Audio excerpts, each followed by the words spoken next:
All right, good morning, everyone. It is 8 a.m. I'm Alicia Harvey, Chair of the Tourism Advisory Council, and I call today's council meeting to order.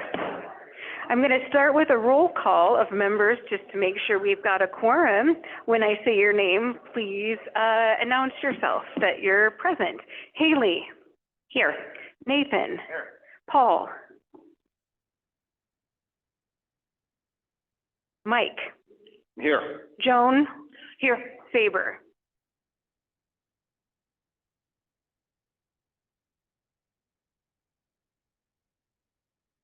We have 5 of the 7 members in attendance, so we do have a quorum. We can proceed. I would like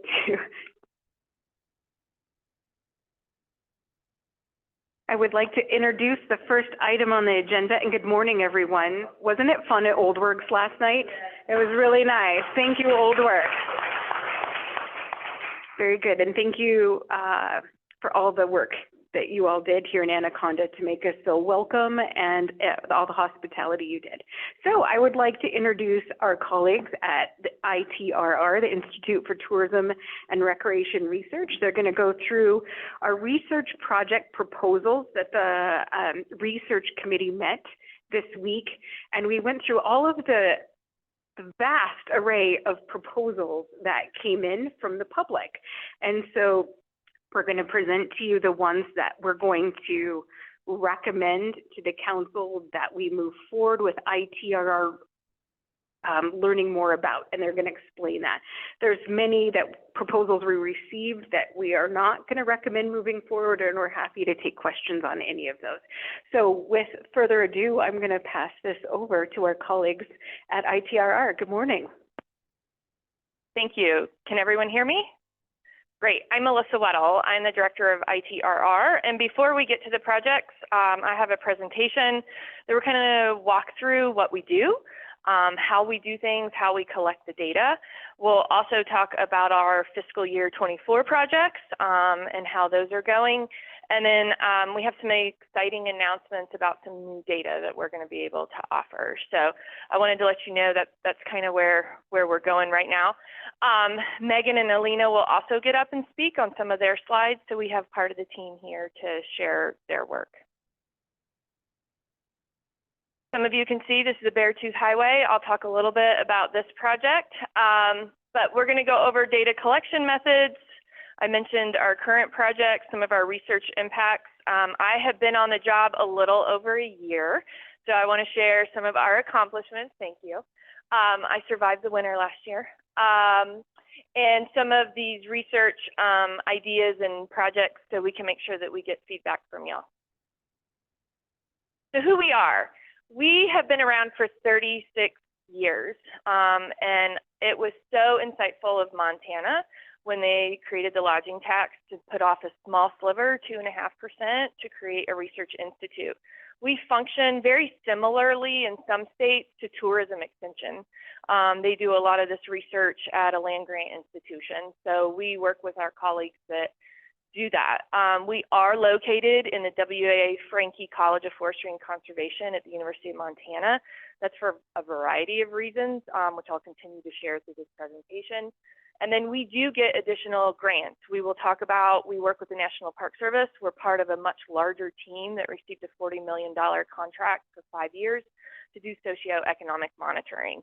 So every summer we send surveyors out to parks, and we also do that kind of project. I want to share that one of the reasons we are part of this team is because we are a premier survey research institute. They don't ask just anyone to do this. I am eternally grateful for you all and sharing your knowledge with me, and then also for the team. Something that's unique about ITRR is you had, my predecessor had been here for almost 30 years, and then you also have a team of people that a few of them have been here for almost 2 decades. And so that institutional knowledge is critical. When we're looking at, you all contact us and it's like, have we done a research project on this before? What did it say? We can go back and look through all of that. And I could not do my job without all of them. They are amazing, and I am just eternally grateful to them. And at this point, I do think I know exactly what my job is, by the way. I think they always come to me and be like, oh yeah, we also do this. And it's like, okay, so it's been great. So thinking about who uses our data, and we'll talk about how we collect that, but you'll see in some of our data analytics of who uses our dashboard and downloads our reports. People use it in marketing, of course, that's who's in this room, but thinking about policy, federal, state, county, city, FEMA loves our data, by the way. They wish all the states had it when they look at risk management. And then thinking about land managers, tourism, businesses, a wide variety of users download our data for decision making. So what do we produce? Many of you, we put our infographics out. That has been one of our new mediums of communication. I think a big part of our job when we collect data is to make it digestible for everyone to understand.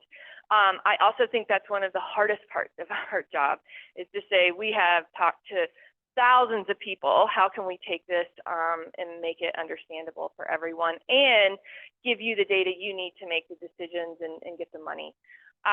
So we do quarterly non-resident travel and recreation analysis that we'll talk about. We intercept visitors all across the state. We also do resident surveys. You may know, I think we're all eagerly awaiting, we're doing it right now. Every quarter 4, we ask resident sentiment. How do they feel about tourism? We have been doing that since 1992, the same 3 questions. It's pretty incredible. We have a dashboard with that, so if you go into our interactive data, you can pull up and see where the trends are over time. I shared on the BBER tour, the Economic Impact Tour, I call it the Bieber Tour. Pat Barkey doesn't like that. But it makes me feel a little more like a rock star. You can see that resident sentiment went down during 9/11, which is very similar to the pandemic in terms of people are scared, they don't want outsiders, and we're starting to see that tick back up. So you can get on that data dashboard and see that. We do economic impacts, future outlooks, recreation monitoring. We look at emerging issues, survey kits, data visualization. Something else that's critical for us to be at a university, we do bipartisan research, but it is publicly available. Everything we do, you can download and look at our methods and see how we did it. It's available for you since we started, so think about that. When we look at the TAC, which I will talk about in a moment, some people ask, how do we get these projects you have in front of you? We put out a call for projects. We do that every September. And actually this past year, we decided to keep that link up on our website. So all year, someone can just click on it if they have a research idea and they're thinking about it, and we pull it, which I think is why we ended up with 41 proposals, which is great. That's double of last year. So that's very exciting. And then we review the projects. We narrow it down based on whether it's in our purview, whether it's research. Also, some people ask questions that we can already answer based on data we have or census data, and we can just reach out to them and let them know. So we narrowed that down to 20 or so projects, and then that's what the TAC looked at.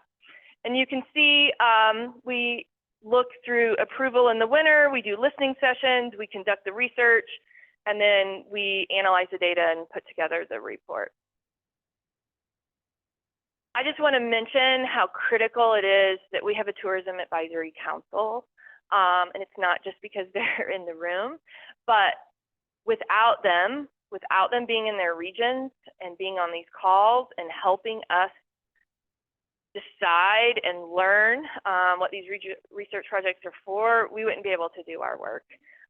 They are guiding leaders for us, and it's critical that we have them part of our process and in our discussions. So thank you. Just to give you a look at our fiscal year 24 projects, to talk about those, and some of this goes into what I consider our accomplishments and our innovations. Yellowstone Flood Recovery and Resiliency Project, we actually are working with 3 faculty at the University of Montana that specialize in public policy and disaster recovery. And so that's an example of, like, I don't work in public policy. I don't know. And so I'm able to find people and partner with them They actually have been down there. They also got some FEMA money, and so together we have been able to access people. And then a part of that report that will come out that they're doing is to look at the administrative burden. So when a disaster does happen, how can we get funds or whatever's needed to people quickly? And so that is an example of a partnership we have. Right now, we are looking at tourist preferences for stargazing in eastern Montana. Super exciting. We've done research listening sessions on that. Utah did a report about a year ago that was very good. They are also looking at this type of tourism. So we have some other models out there. Of course, looking at impacts on short-term rentals, thinking through that in Montana. Montana agritourism and recreation, we did a report on that 20 years ago, 10 years ago, and now we're updating it. Agritourism is starting to look very different. It's not just going to a fall festival and getting a pumpkin and coming back, which is what my parents did. In fact, my mom called me last month and said, did you know that people will come and pick apples on our farm and pay us? And I said, yes. She's like, well, we have a whole bunch of people coming. So anyway, it was really funny. Agritourism looks different. I think about the Old Salt Co-op Fest. Like, I mean, you know, you have concerts, you have food cooking, you have authors and books being read. So it's very different. So we're looking at that and we're real excited. Recreation access research, this is the plow the plug. And so this is another example of a partnership we have with RCC. Some of you may know there is a social scientist there that worked with ITR on this project for his graduate student work.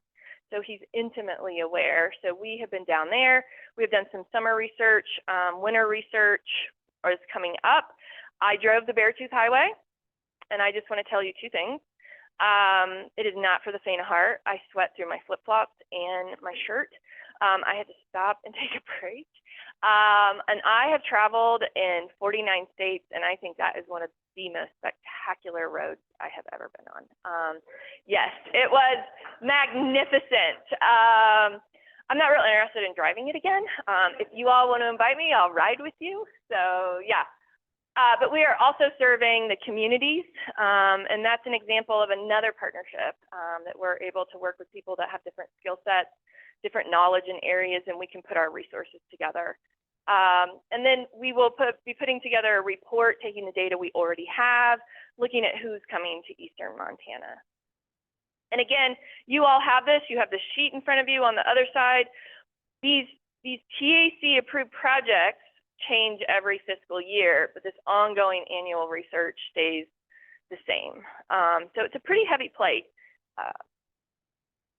And I'm going to turn this over to Megan because no one explains it better than her.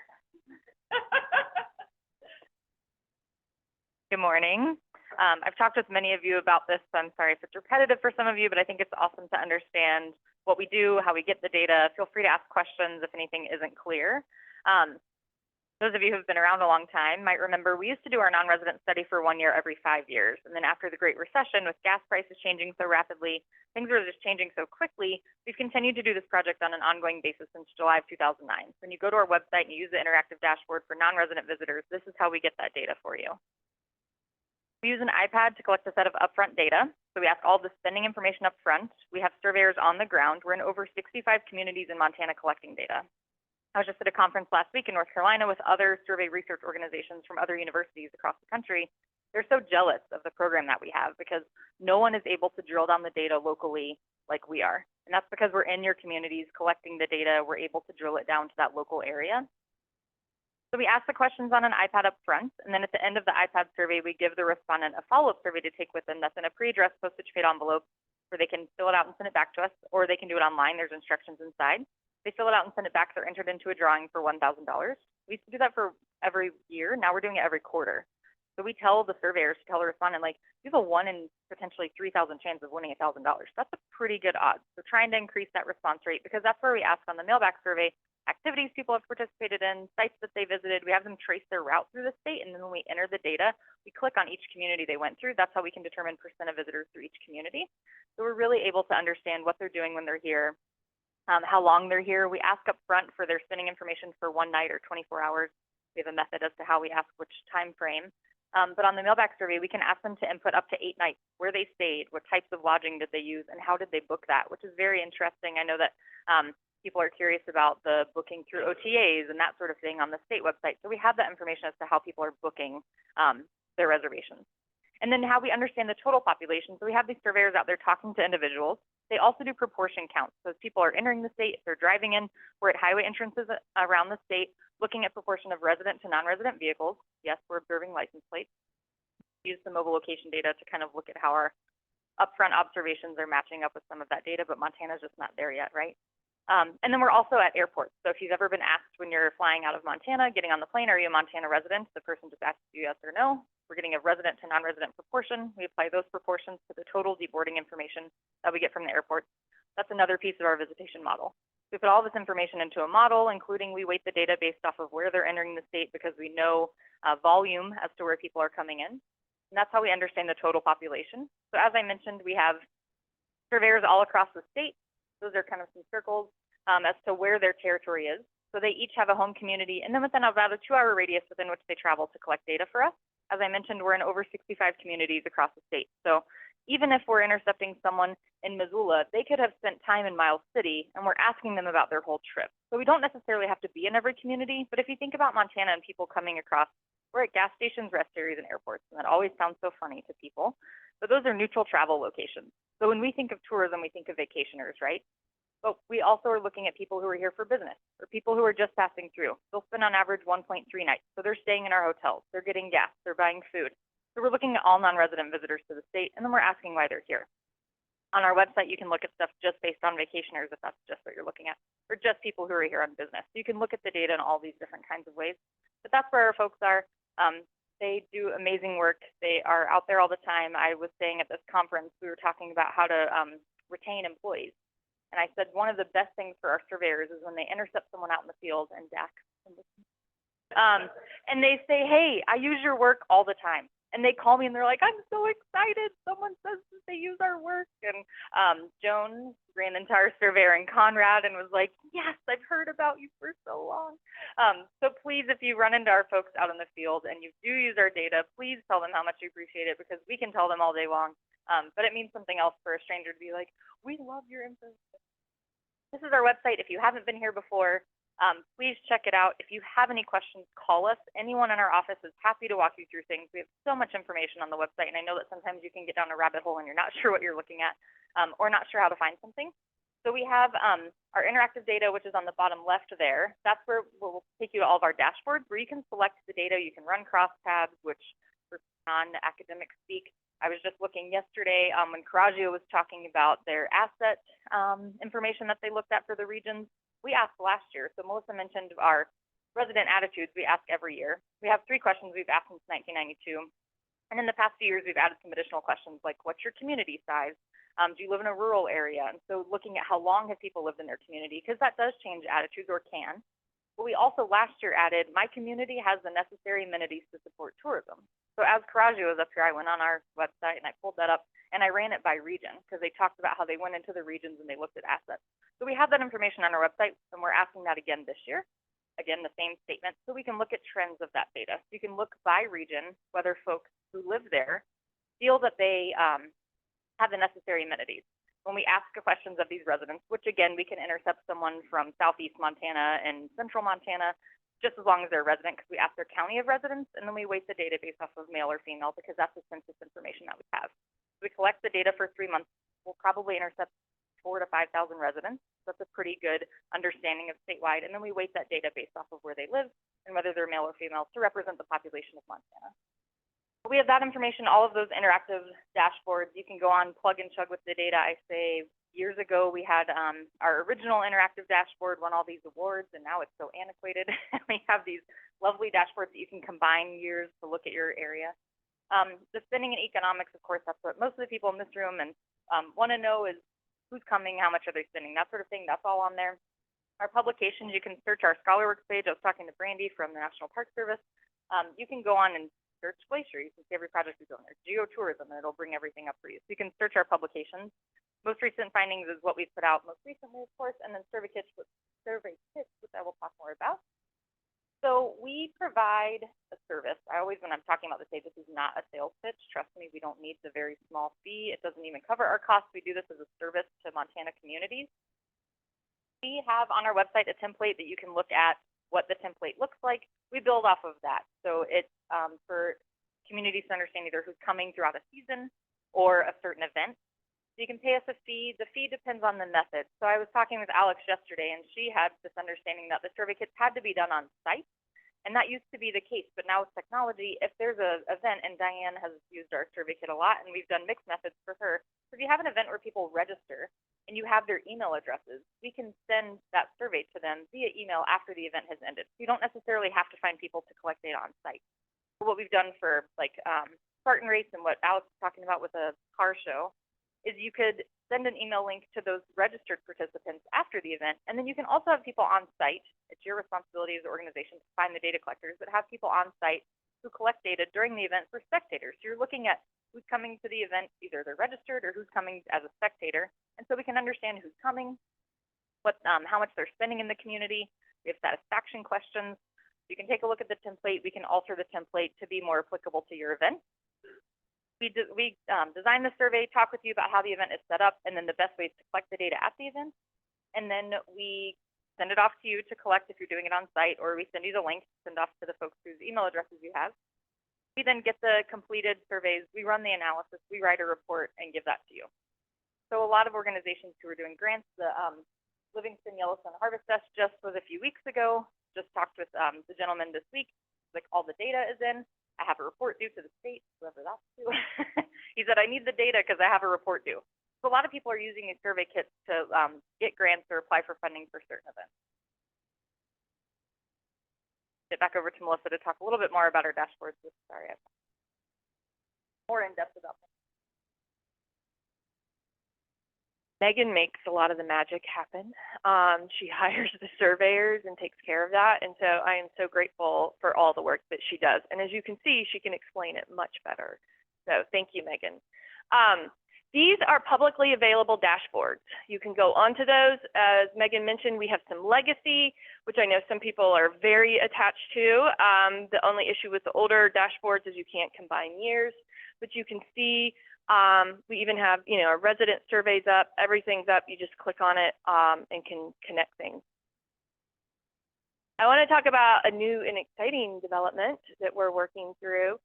So when we think about mobile location data, we hear it all the time now. Mobile location data, visa data. I will say that we work closely with Ben and now Pat at Commerce. They do the visa data. We make sure that we don't duplicate our research methods and think about how we can combine things.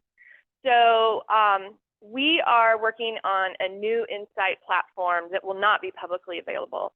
Those aren't our choices. When you purchase some of this data, the companies have proprietary information. And so we will be reaching out to the different regions to find a designated person that can log into this and see the data. Mobile location data, when you get into it and learn the methods, can really blow a researcher's mind because, for many reasons. It is not visitation data. It should never be compared. It is apples and oranges. Mobile location data does not include any Apple users. It includes maybe 3 to 4% of all Android users. However, even with those limitations, it's a powerful tool for really quick information that you can use to make decisions on trends and what's happening. I know some of our regions already use it extensively, so we'll be reaching out and talking about this.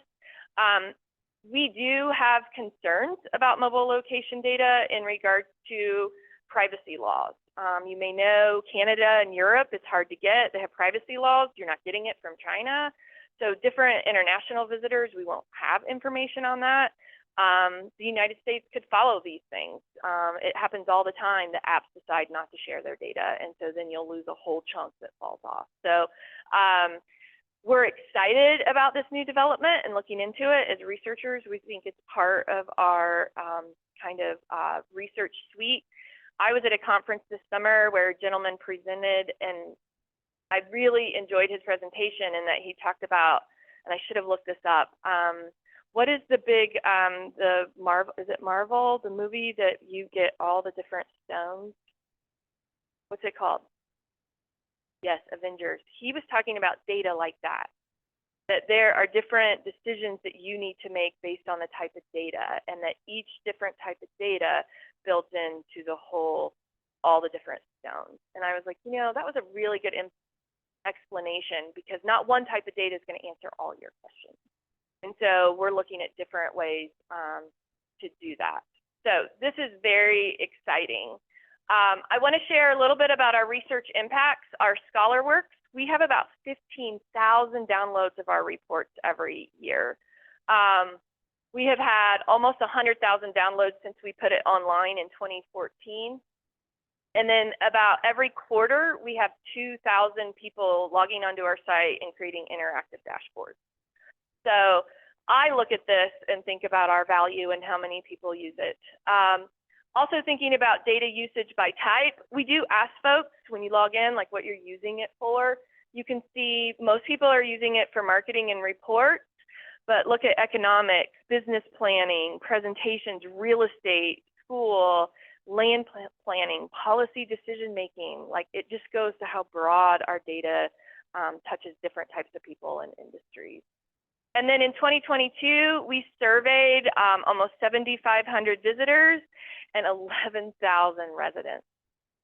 Again, I can't thank our surveyors enough. Like, that is phenomenal. And when Megan talked about when we go to conferences, yeah, people are like, this is unbelievable. In fact, Wyoming has created, it's called the Worth Initiative. They're running that out of the University of Wyoming, doing very similar things as to what Commerce is working on. But they've called and spent quite a bit of time talking to us because they're going to put surveyors out in Wyoming. They just need to collect the data. So while we have mobile location data, we have visa data, we have a lot of great tools, nothing will ever top talking to people and survey data. It is always going to be the best way to get information. In fact, I have a colleague at the University of Georgia who went to grad school with Norma, and he was telling me at the conference, he's like, we're going door to door. Like, he's a big believer in the door to door. So when we're thinking about some of our community research projects, they actually just leave, they knock, they leave a hang tag. If someone answers, they're like, we don't want to bother you, but here's a survey. If you want to fill it out tonight, we'll pop back by tomorrow afternoon and pick it up. And he said they did that outside of Asheville. They've had a lot of communities are having similar issues to us, and he said it was really successful. So surveys are always top. Little summary, you all have our infographic. We are very open to feedback on what you like about it, what you don't like about it. That infographic is one of the hardest things I put together. I think I can write 5 academic articles easier than I can do that one. So if you have feedback, let us know. When I go out on the Beaver tour, it is important for me to represent you all and represent the tourism industry. And I have tried to communicate that although COVID felt like we had a lot of people, and we did, we had a lot of people come in a short amount of time, and we were open for business. Tourism has stayed pretty steady, right? So taking some of these perceptions that get kind of, you know, spread around to be like, actually, it looks a little bit different when we pull the numbers. We know that Q3 in the summer is when our visitors are coming, right?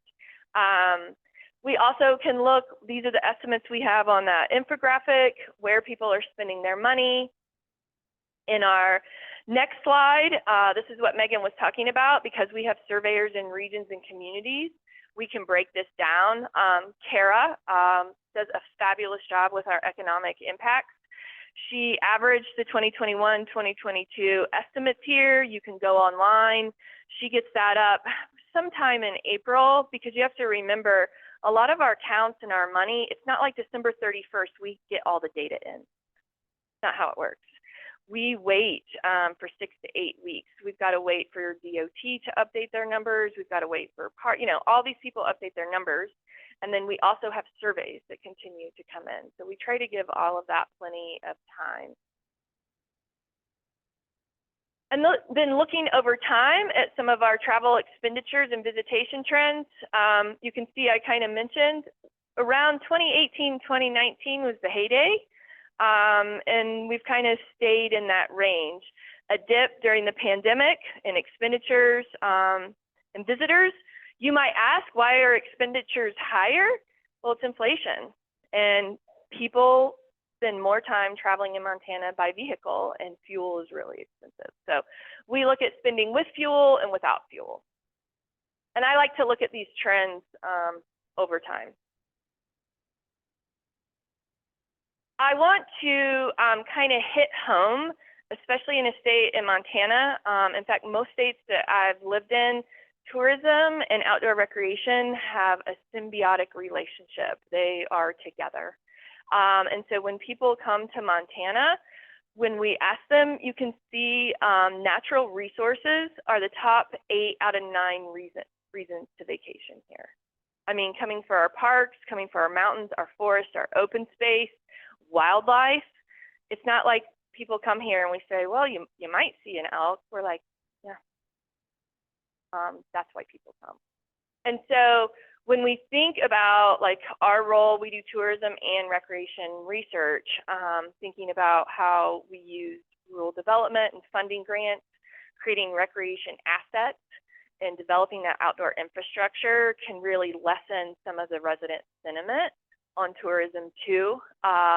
In the previous community I worked in, 2/3 of the lodging tax in an area went to develop outdoor recreation infrastructure. So if there was a put in at the river that everyone loved, it was marked on like all trails, then you'd have all these people parking on the road and everyone would get super mad. So then that money would be used to build a parking lot, maybe have some porta-johns, and then that lessened the stress. And then as a local, I was okay with tourists coming because I know Monday through Thursday, they're not there. And I get to use that and put in. So I just want to make sure that, you know, part of our research and things that we can help with some of this outdoor recreation infrastructure.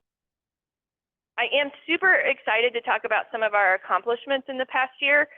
I will admit it has felt like the first 6 months, like definitely drinking out of a fire hose. It's a complicated position. I work with you all, but then I am also a faculty in the College of Forestry and the Department of Society and Conservation. So I teach students, I have a class of 50 students this fall, and I took 25 students to Glacier on a camping trip 2 weeks ago. And I just want to say they all came back alive. And I have very low bar for myself.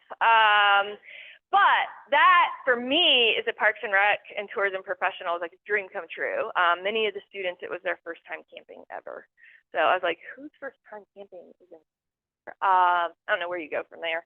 But it has been an exciting adventure this year. Some things that we have done, we did create a new logo and a new brand. This goes along with this fall. We have hired a new data science communication specialist. Something that we have realized is our information gets disseminated through our listserv. That's it. And so when you look, I think about LinkedIn and X, formerly known as Twitter, and all of these different avenues that professionals get their information from, news sources get their information from. I think it's time for us to step into that arena. I also feel confident now talking to people that call the press and ask questions. I wasn't there earlier. So that kind of goes hand in hand, that we actually have a brand, people know who we are, they can cite us in their sources. This new person will help us with the social media presence. Thinking about our reports, we have moved into having, we use Canva, a lot of you use Canva, but making sure things look pretty when we send them out. No one wants to read a 40-page report anymore, am I right? I'm not real interested in it either. So how can we, again, take this data and make it really digestible? And so having someone on our team that does that for a living is critical, because all of us are doing it, but I don't think it's a good use of someone's time who's a social scientist to be like, how do I move this graphic over here? You know, we're all struggling with that. So thinking about social media, thinking about having a YouTube channel. So I know we have many colleagues across the country at research institutes that when they put out a report, they might have a 3 to 5 minute YouTube video just along with it that says, these are the highlights, this is how we collect the data, these are the takeaways. Just thinking about how to make it more accessible for everyone and for you and the people in your community that use it.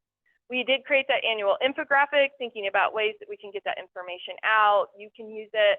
Again, we're very open to feedback. Something else that we've done this year, and I'd like to thank Carter for this. He's the lead on the Montana Trail to the Stars, the Dark Sky Tourism and Recreation Study. He's headed this up. We had almost 50 participants sign up for 2 listening sessions, and it's like having a party and people show up. It was super exciting, and it was just virtual, but people came in from all across the state. We actually had some folks from Canada and from Utah that saw it and wanted to just hear what was going on in Montana. So this is a way for us to be in your communities virtually. You can share that link with anyone. We'll do this for all of our big TAC projects, the agritourism one. We will have this winter when farmers aren't farming. And then just having people, invite them in to learn about the study and then to share with us what would help them really know of data that we could collect. And I think that's another way that we work with our Montanans and make sure that the data we provide is what they need. Research collaborations. I understand that I have a little bit of a different view on this than maybe in the past. I'm good working with consulting firms that have different resources. I'm excited to work with Commerce and Pat and Ben and thinking about research and how we make sure that between the 2 of us and our resources that you all can get what you need because we're here to serve you. I mentioned to you the Bieber annual economic update. Let me tell you what I learned from Pat Barkey. We were driving from Billings to Bozeman, and I learned in a whiteout snowstorm not to drive over 50 miles an hour and that you should be able to see the tail lights in front of you. I just want that to sink in because these are things I did not know you should do. It's a whiteout, and this is going up over the pass going into Bozeman, and we made it over just in time before they closed it. So I will say I traveled with them the entire state. It was a really great experience. Every city has a different feel and different community members that ask different questions. But I want to share with you that oftentimes I'm a representative for you all in the state. And so it's important to me that if there are messages that you want to make sure I hit home, that you let me know. I keep that in mind when I develop the presentation. And that, for example, there's so many tourists here, and I get to say, it's about the same, actually. Just during the pandemic, they all came at a really small amount of time. But, you know, I can also share, we actually have a lot of new residents moving in, and they kind of look like tourists right now. And that'll probably change as they stay here a little while, right? But those are messages that I can share. So if you have suggestions or things, let me know. Again, I'm here to make sure those messages get across. I do enjoy being on that tour and getting to meet all different kinds of professionals. It was really fun, but yeah, the weather was really sketchy this winter. So something else that's exciting that was kind of driven from our university, and some of you know Diane Conradi with the Montana Access Project, but thinking about how we bring people together in the outdoor recreation space, because when tourists come, when residents move here, they are going outside. And, you know, there's always been discussion. In fact, one of my favorite researchers and faculty wrote an article 30 years ago from the Forest Service, Tom, and it was like how our parks are being loved to death. And, you know, this has always been, how do we keep our natural resources from being loved to death? And how do we manage those? Montana is a unique environment in that there's a lot of NGOs, a lot of nonprofits, federal, state land, land trusts. So we really need to come together and talk about how to manage those and work together. So this is really exciting. It is in View America. It is next week. I'm a little nervous. We've got a lot to put together, but some of you are already coming, I know. But this is one of our projects we're working on. I mentioned to you the Destination Insight platform that we'll be in touch with, and then hiring a new data communication specialist. So this is kind of what we've done this year. Yeah, I'll just take a pause. And I will say, I want to thank you all because I couldn't have done it without you and your input and your support. So I really appreciate it.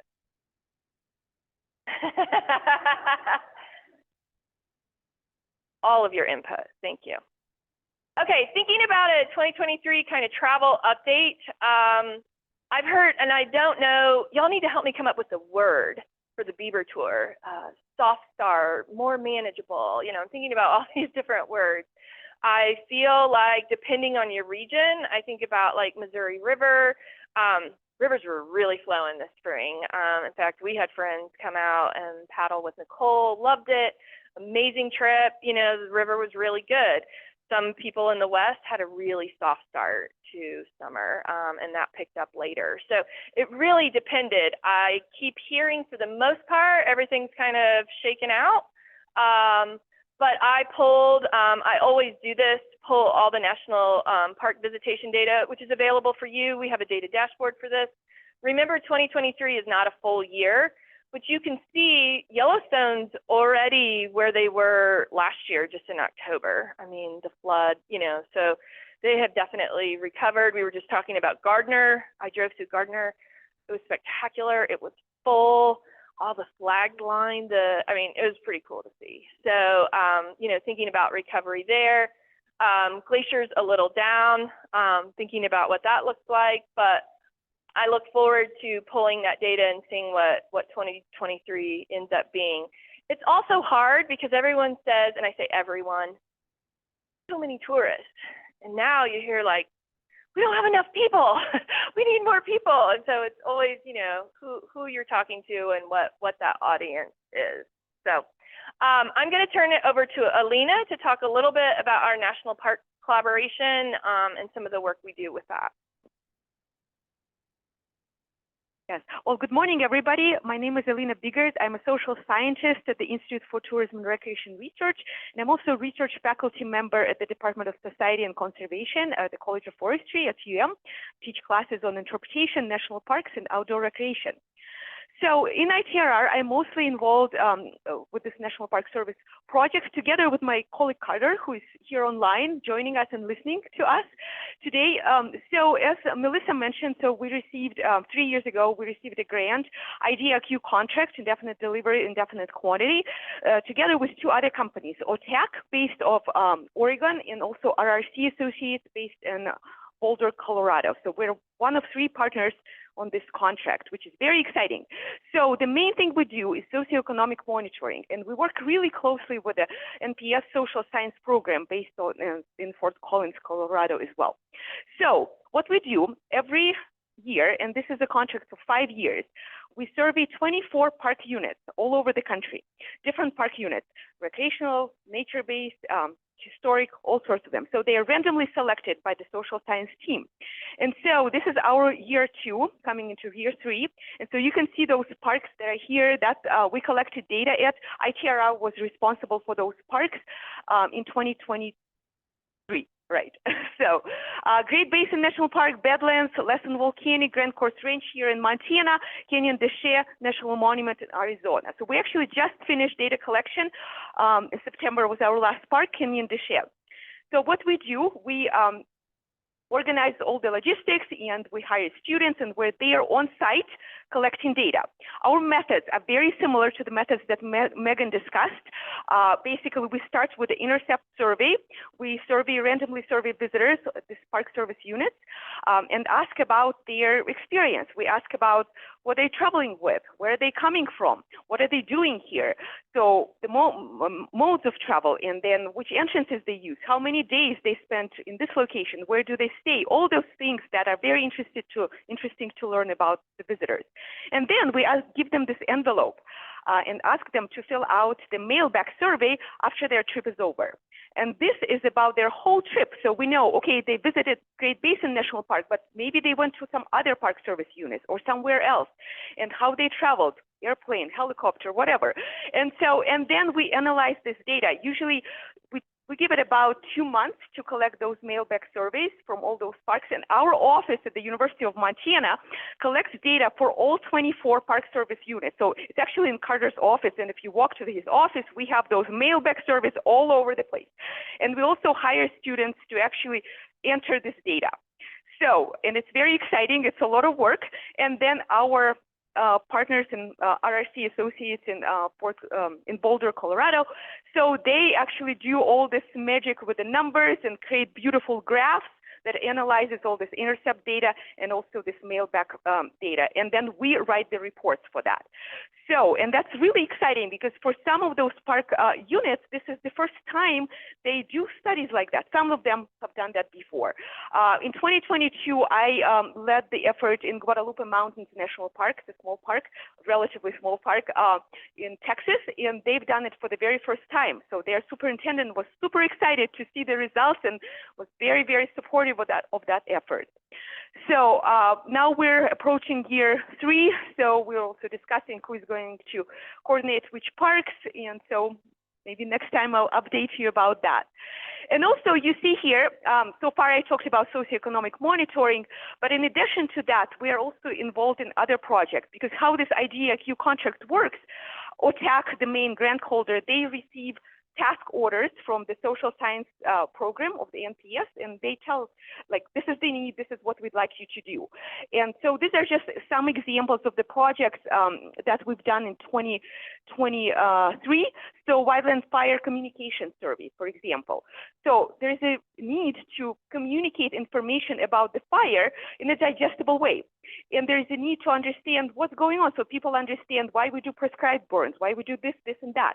So our goal was to understand what would be the best way to communicate information. So we did a survey which closed about maybe 3 months ago, and we just submitted the final report to the NPS. We did this together with the NPS Division of Fire and Aviation. So basically this information helps better communicate information about the wildland fire.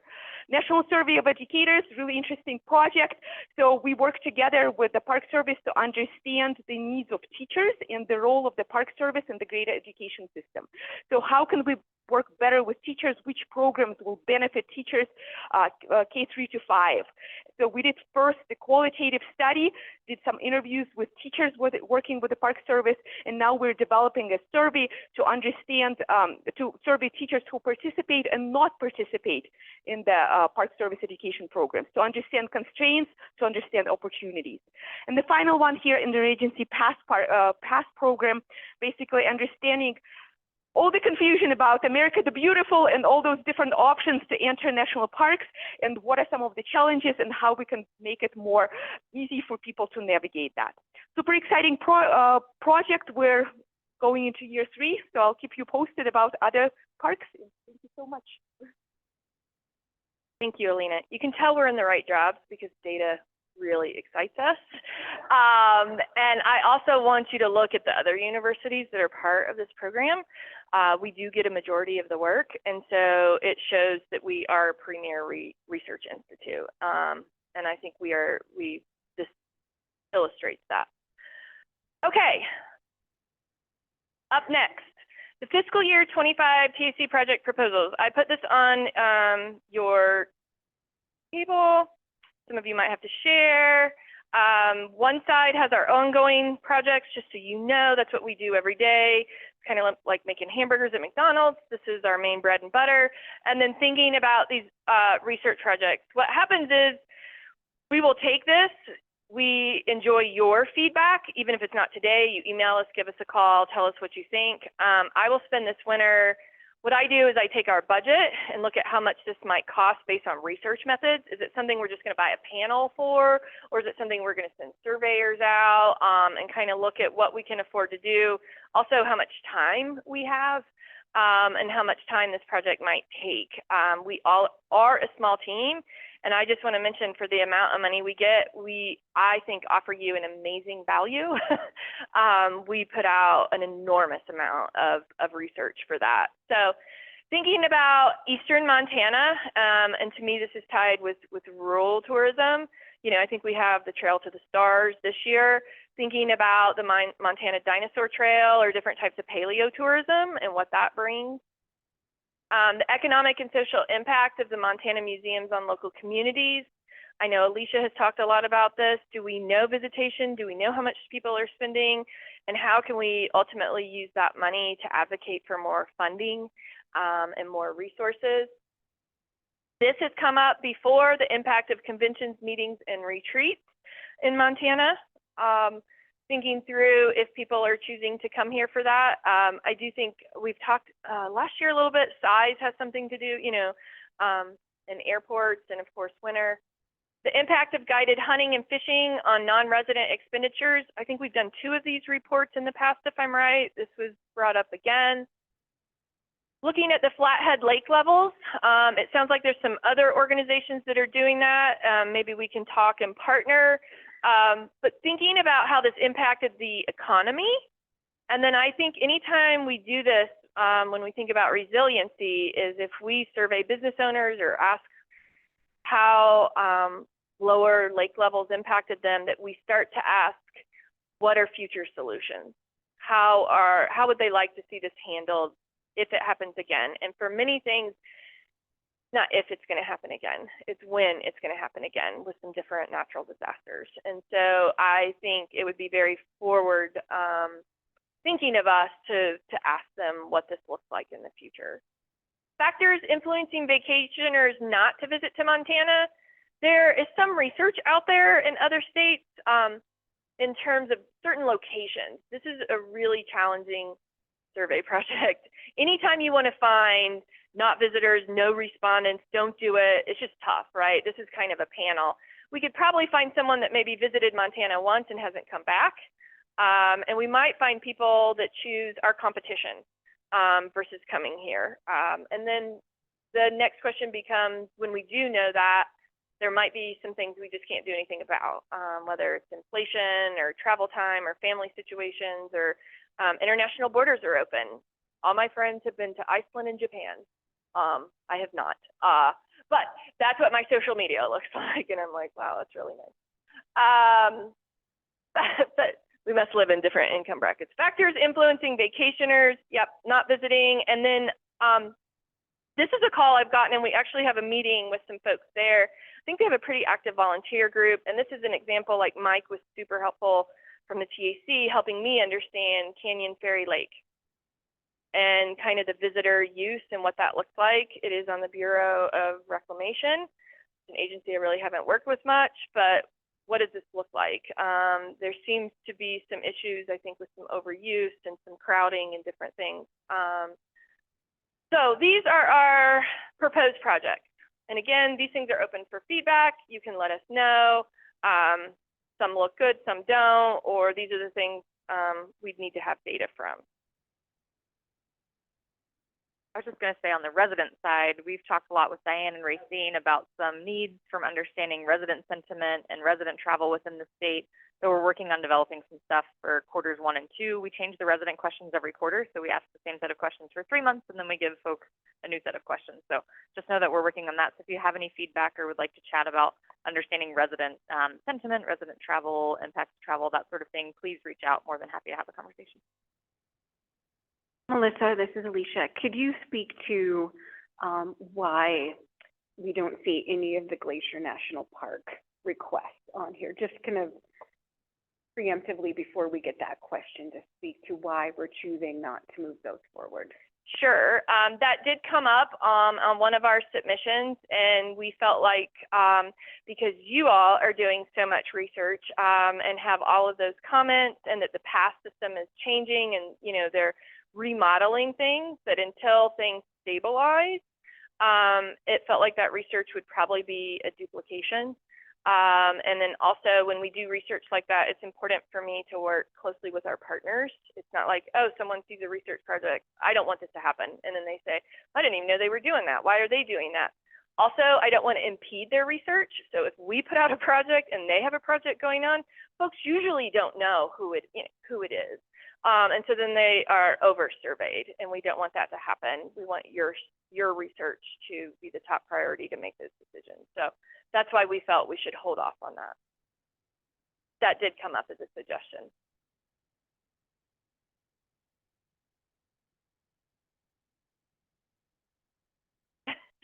I'm jealous. I think you got the most steps yesterday out of all of us. I think it was the least I've had in months coming off summer. And any questions for us about our other research projects? Again, we left some extra infographics out here if you want to take some back to your communities. we're open for suggestions. We're here to serve you. Great, thank you. Thank you very much. All right, we're going to take a few minutes and reset the room. Please don't go far because we'll come back in just a few minutes with our panel.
All right, everyone, we are ready to get started. If you could take your seats, and I am going to turn the mic over to Mike. and and take it away as our moderator for our industry panel. Thank you, Alicia, and good morning, everyone. I hope you had a nice stay at the Forge last night, and I saw many of you enjoying Barclays last evening, so I hope you had a nice meal as well. It is my privilege this morning to facilitate a conversation with 5 amazing people, of which are now sitting at this table. And we're going to not waste a lot of time introducing these people. I think you have the agenda. Their names and positions are on that agenda. But what we're talking about today is some updates, trends, and concerns amongst the industry. And we have representative people here from different segments of our industry to talk about the things that are on their mind and the things that we've been doing as an industry. We're going to focus a little bit on policy. I know it seems hard to believe, but this was a legislative year. We had a legislative group meet, create some laws, and leave. Seems like 100 years ago to me, but it really was this year. So there's a whole bunch of work now being done to figure out what that policy means, what it does to us, what it does for us, and frankly, what it might be doing to frustrate us. So these people all have a perspective on that policy. So to kick things off and to get us rolling, I'm going to call on Dax to kind of set the stage for the policy development of 2023. All right, well, thank you, Mike. Thank you, Tourism Advisory Council. And I apologize, I'm going to talk into the mic, so I won't be able to sort of face the audience here. But we did think it would make sense to kind of give us a sense of time of what the threats look like a year ago. And we had a couple of moving parts. One was there were an increase in collections, and that always gathers and garners attention. We also had a significant fund balance that was reported to the industry. And so at the Department of Commerce, and I apologize, I should start with this, Dax Schiefer with Voices of Montana Tourism. And it's always important that with so many partners in the room know that the scope of what we do and don't do. Our organization has been around for about 10 years, and we provide education and outreach around issues for a sustainably grown tourism economy. And our organization does not do any direct advocacy or lobbying. So all of our work is in education and a lot of industry collaboration, which is where I'll get to here. So we had these threats. We knew that there was going to be a legislative attacks on the funding structure, and it actually came from an idea with the director, Osterman, who suggested the industry get together and come up with some innovations, ideas, ways of doing things differently, and at that time we were going to focus on the fund balance. And so our organization, through support with Tourism Matters and MLHA, hired a facilitator who was not part of the industry. We thought that was going to be an effective way to try to get new ideas and get us out of our old ways of doing things. And we brought together 17 people, including county commissioner from Eastern Montana, airports, transportation, public lands, certainly hoteliers, DMOs, but a diverse group of perspectives. And we met over 6 meetings last summer and came up with some ideas. We distilled those down to 7 ideas. Twice in the process, we intersected with Department of Commerce to ensure that the ideas we had, while they were a little bit out there, would be feasible. And we ultimately were able to take these 7 ideas with discussions with Commerce, and then Voices went out and did its pre-election cycle legislative roundtables, again in education. And we were able to get feedback on these ideas.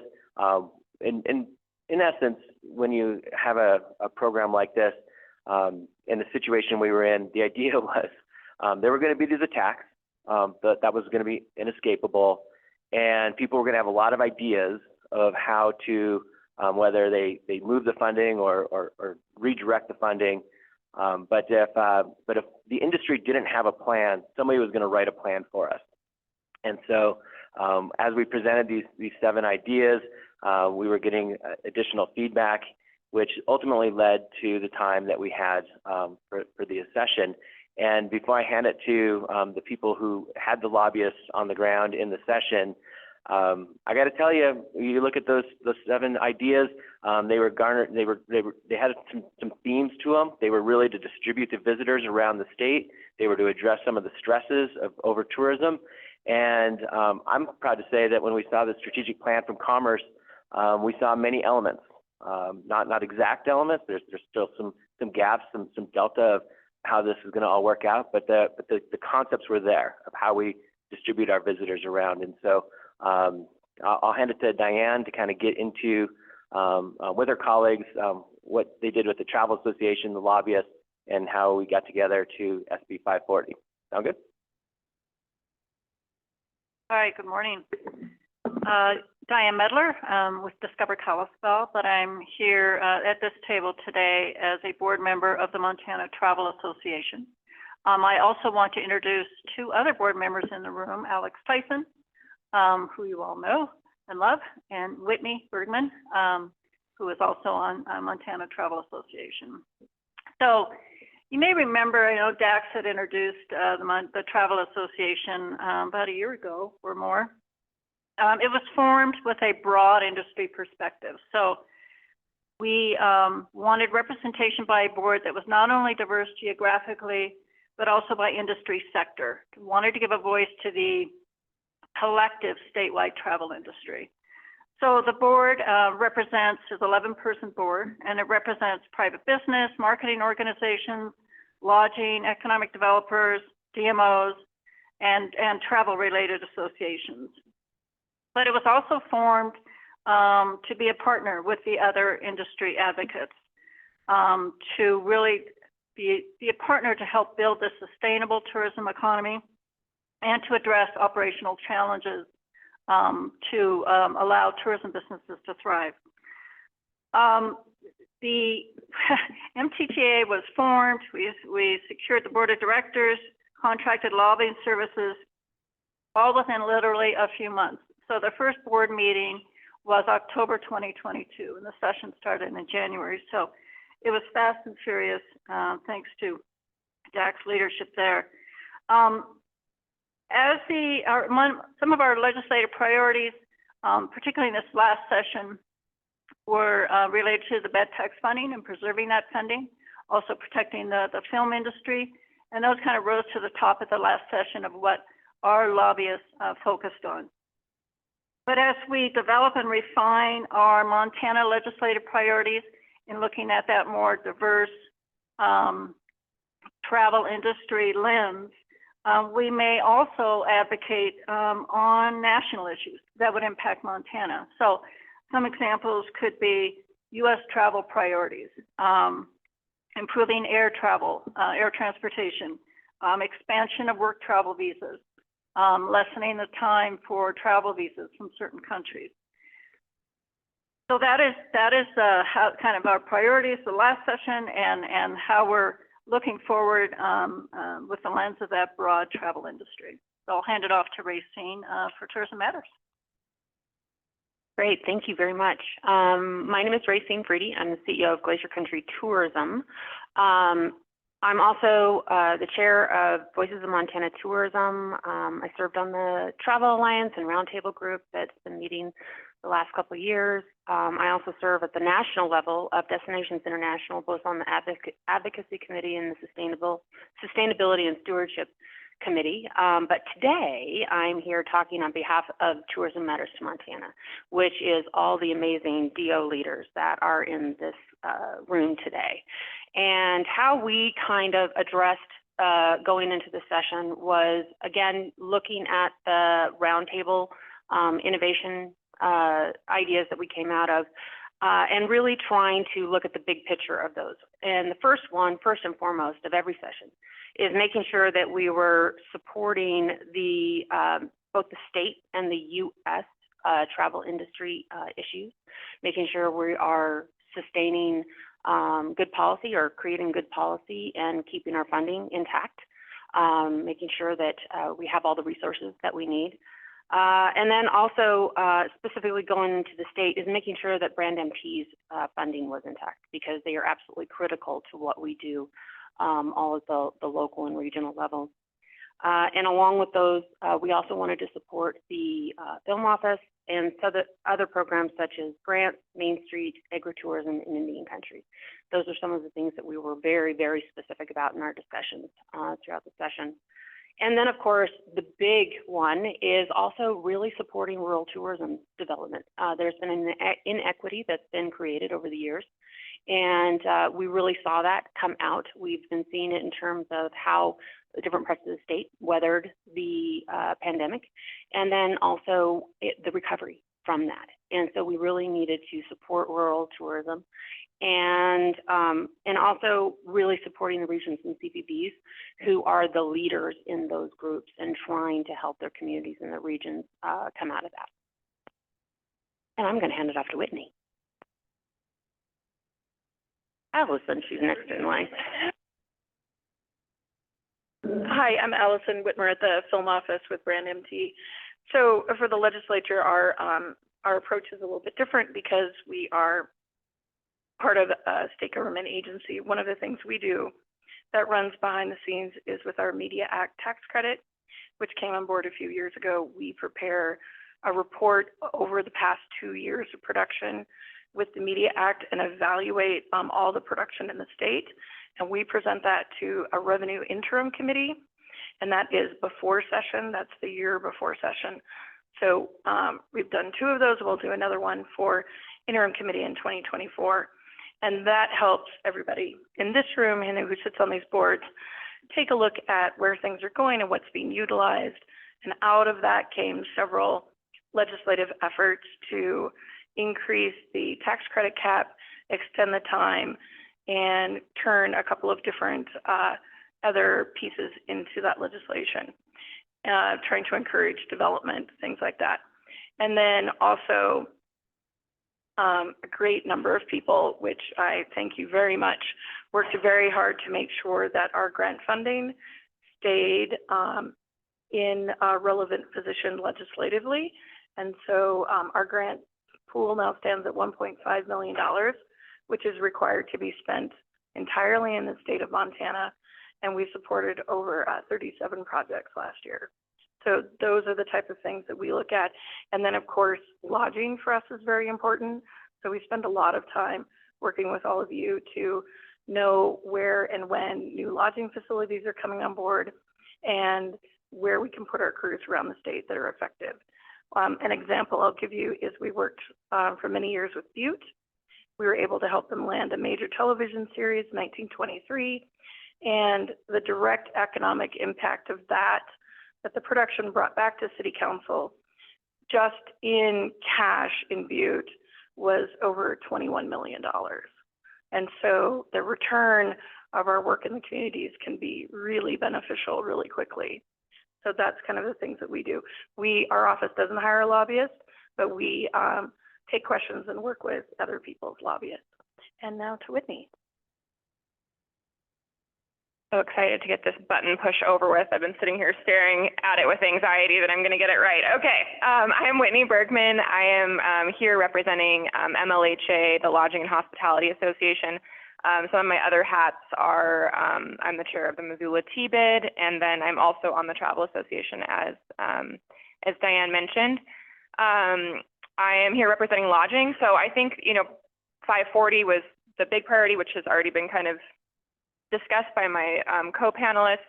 I'd say from the MLHA perspective, we definitely are, I think, really focused on being mindful of the legislative climate as an overall thoughtful process on the protection of bed tax dollars. And so as we move forward with, the implementation and administrative rules of 540, we're, being very thoughtful about how the effective implementation of 540 is going to hopefully reduce pressure on bed tax overall if it's done well and perceived as a good change, and in addressing all these factors that Racine and Diane brought up, that it could be a really good thing for the industry. So that's, I guess, the big priority on 540. The only other kind of stone unturned at this table, I think, is we spent a lot of time on short-term rental legislation this session. There were several different bills of varying degrees of impact. Broad strokes, I think the idea of a state preemption or state control versus local control would be the big impact there. And obviously this impacts our industry from a business perspective, but also from the housing perspective. And so we spent a lot of time in that area, and that will come up again, I think, in the next session. So we're spending some time on that now. I think that's it. Thank you all for the opening remarks. This whole idea of the legislature and elections and all those things, it again feels like a long time ago, but the process tends to repeat itself. So we are now heading into planning for the next session. Dax talked about the Tourism Roundtable activity, and that activity and work happened last summer. Well, we've already passed summer, and now we're heading into what will be the calendar year 2024 in a couple minutes. And that's an election year, in case any of you missed that memo. So my question to all of you now is, as we think about where we sit, 540 is not going to have much time to measure the impact and the effectiveness of what was done. So we'll have some work in progress at all kinds of different levels. And now we'll be faced with a bunch of questions, and that attitude we all talked about, the sentiment of the legislature around tourism, specifically film and other things that were targeted. So as we think about the coming year, the election and the legislature that will meet at the beginning of 2025, how do we feel about where we are, and what are the steps that we should be doing today collectively to be prepared for that? Dax, I'll throw you that first. Thank you, Mike. And I think in the short term, we need to keep open lines of communication with the agency to make certain that the industry and the agency are aligned where we do, because we will both have responsibilities to share a positive message of SB 540 in the hopes that it would eliminate or minimize future pressures, as Whitney brought up. I could actually use a pretty specific example of something that we saw last year, but if it's anything kind of a call to action, for those that are familiar, and many of you actually will help present at the Voices of Montana Tourism roundtables that we host in the election cycle. We had really good turnout this year. We did it in 7 communities. We had great turnout with legislators, policymakers. We do it pre-election, so if people are in kind of a tight race, they have motivation to attend these conferences or these luncheons that we host. And one of the things that we observed this last year was that while our legislators were there and in the table, we actually ended up having less participation from our communities. And I got to just share with you, like, the power of when you see these things work really well. And I can think of examples in Missoula where we get 100+ people with the help of the Missoula partners.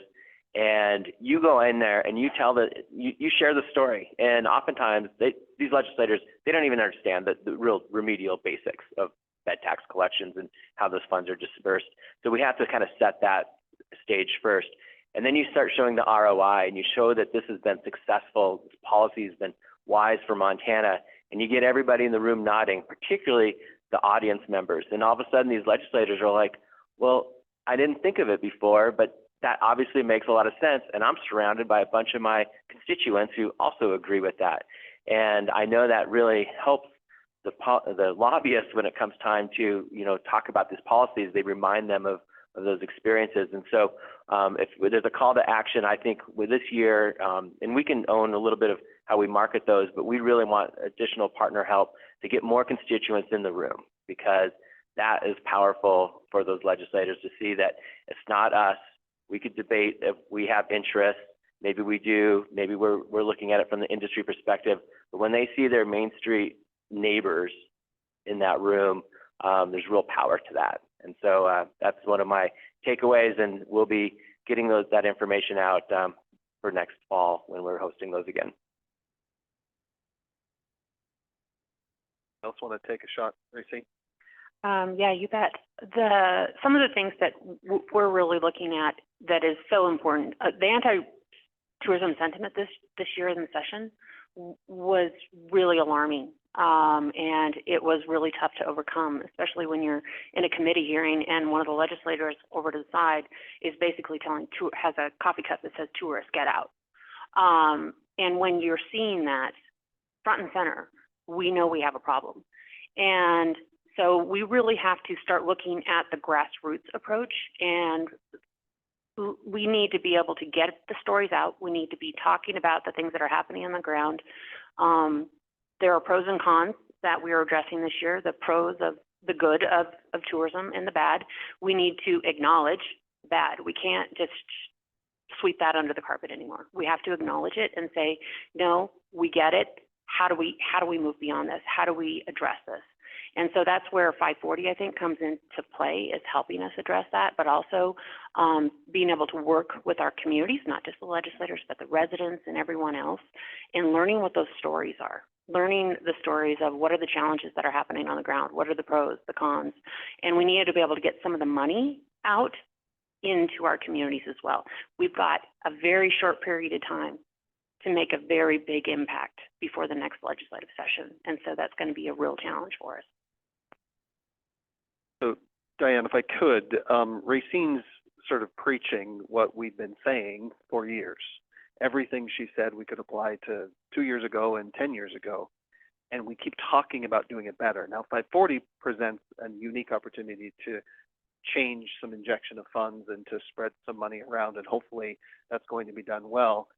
Diane, as we think about this ever-present challenge, you live in an area where sentiment is a concern. So how can we do it different? How can we do it better? How can everybody get more people to DAC's meetings, get more people to understand what they don't understand, get better information in the places it needs to be? We've always had the challenge. We keep saying we haven't got there yet. Do you have any ideas about how we get a little better at that? Well, I wish I had all the solutions, but I would say that building on actually what Dax and Racine had mentioned, it's important. Your stories are important, and what you're doing as DMOs, regions, and CVBs is important, because we are all working hard as being good stewards for our community and helping to build our communities and protect our resources. That information is critical to get to influential people in your community and also to your legislators. So share your stories, and I want to give another example that when we get to this session, every voice is important. So if you can send an email or call the legislature from your area, if you can provide testimony on a bill, they don't want to just hear from the lobbyists, although with all of our lobbyists together, we presented a very strong voice of the industry, and I think that was really impactful. But they want to hear from community people. So encourage your fellow residents to do that. I'll give an example of, if I may, of SB 145. It's from the last session, but I think it's a good example how our collective voice really made an influence. So SB 145 was a bill that was wanted to redirect bed tax for local use to offset property tax, to provide property tax relief. And specifically, it was going to redirect 50% of the Department of Commerce's funding to property tax relief, and I think 100% of the lodging facility sales tax, the general fund. So the industry opposed the redirection, excuse me, of the funds that goes to the Department of Commerce. And with the lobbyists, with a large amount of individual testimonies, with a large number of letters sent and phone calls made to legislators, they were able to turn the tides on that, and the bill did not move forward. So every voice is important, these stories are important, and what you're doing is important, and right now is the time to start and working with voices, but starting to continue to educate on the importance of our industry and the stories behind it and the hard work we're doing. Allison, Racine brought up the issue, and those of you that were around the session, I think, can understand. I felt tremendous hospitality toward the industry as tourism is defined, but even more so toward film. It was almost as if Yellowstone ruined us and we were never going to let that happen again. Now, that's my words. I never heard that from anybody, but it just felt like this was the root of all of our problems. So that sentiment was real, at least as I felt it. I'm sure you did. If you didn't, then maybe we need to chat. But the concept of getting ahead of that this coming year, you said you bring an interim report to the legislature about revenue and to the revenue committee. What are you going to tell them this year, and what do you expect sentiment to look like? And then what are we doing about it to get ahead of whatever that sentiment might be? Well, it's really interesting because Yellowstone has been a cultural phenomenon that we didn't anticipate. And right now, a 5-year-old television series is running on broadcast CBS. And CBS put out a statement that 80% of its viewers had never seen an episode of the show, and 6 to 8 million people a week are watching it consistently. So that's an entirely new audience, not only for interesting ideas about how the American West operates, but also exposing a whole new group of people to what Montana looks like. And one of the key things about Yellowstone that I think struck a chord was, I mean, you know, you've heard the joke, it's Sopranos and hats, but the Sopranos didn't look as pretty as Montana. And there are a lot of people out there, and I think we forget, there are a lot of people out there that do not live in the environment that we live in. They do not have access to nature. They do not have access to wide open spaces. And we provided a palette of incredible scenery, and so did Utah, which is where they shoot the film too, that really struck a note for a lot of people to come and be persuaded to leave their homes to come west in any way. And that, of course, has spawned an entire industry of snack sticks, hats, and belt buckles. But we're benefiting from that too. I mean, Montana Silversmiths has an entire line of Yellowstone merchandise that they tell me sells like hotcakes. So in terms of that, you have the physical investment of the funds into Montana, which is in the hundreds of millions of dollars. And then our compatriots in research worked with Paramount to do a research on tourism impact, and that was around $700 million plus. And so that's about 1.2 million visitors, if I'm remembering correctly, who were influenced by the show to come to Montana. And then we also have all the additional business travel that comes out of that. I've heard from many of our representatives who go out of the state that the first thing people ask about is, oh, tell me about Yellowstone. So there's a familiarity there that we sometimes have a lot of trouble getting to. You know, you've all had the person ask you, oh, is Montana even in the United States? Well, they all know where it is now. And we also encountered a little bit of this sort of adjustment phase when A River Runs Through It was so popular. You know, the year after A River Runs Through It came out, it increased fly fishing by 60%. It was a massive influx of people who had no idea how to do fly fishing coming to all these rivers around Montana. And for those of you who remember that period in time, it was a huge influx of education and visitor shuffling and trying to expand the industry to accommodate. So Yellowstone has created that, and just overall, we're sending millions of people to a very rural part of Montana to take a photo of a gate. And all those people are also passing through our other gateway communities. And so what I think we're going to settle into is a steady awareness of Montana as a beautiful place to visit. And then also for us as the industry, we've also proven that you can bring a large crew to Montana, you can spend millions of dollars, it will pay off, and you can come back and do other things. You know, besides Yellowstone, we do over 200 projects a year. And some things we've done that are also hitting the national stage is a National Carhartt commercial that was filmed in Judas Gap. We have students from Harlem who've won student Emmys. We have a whole training program going. We've really been able to leverage the Yellowstone resources to enhance other parts of Montana.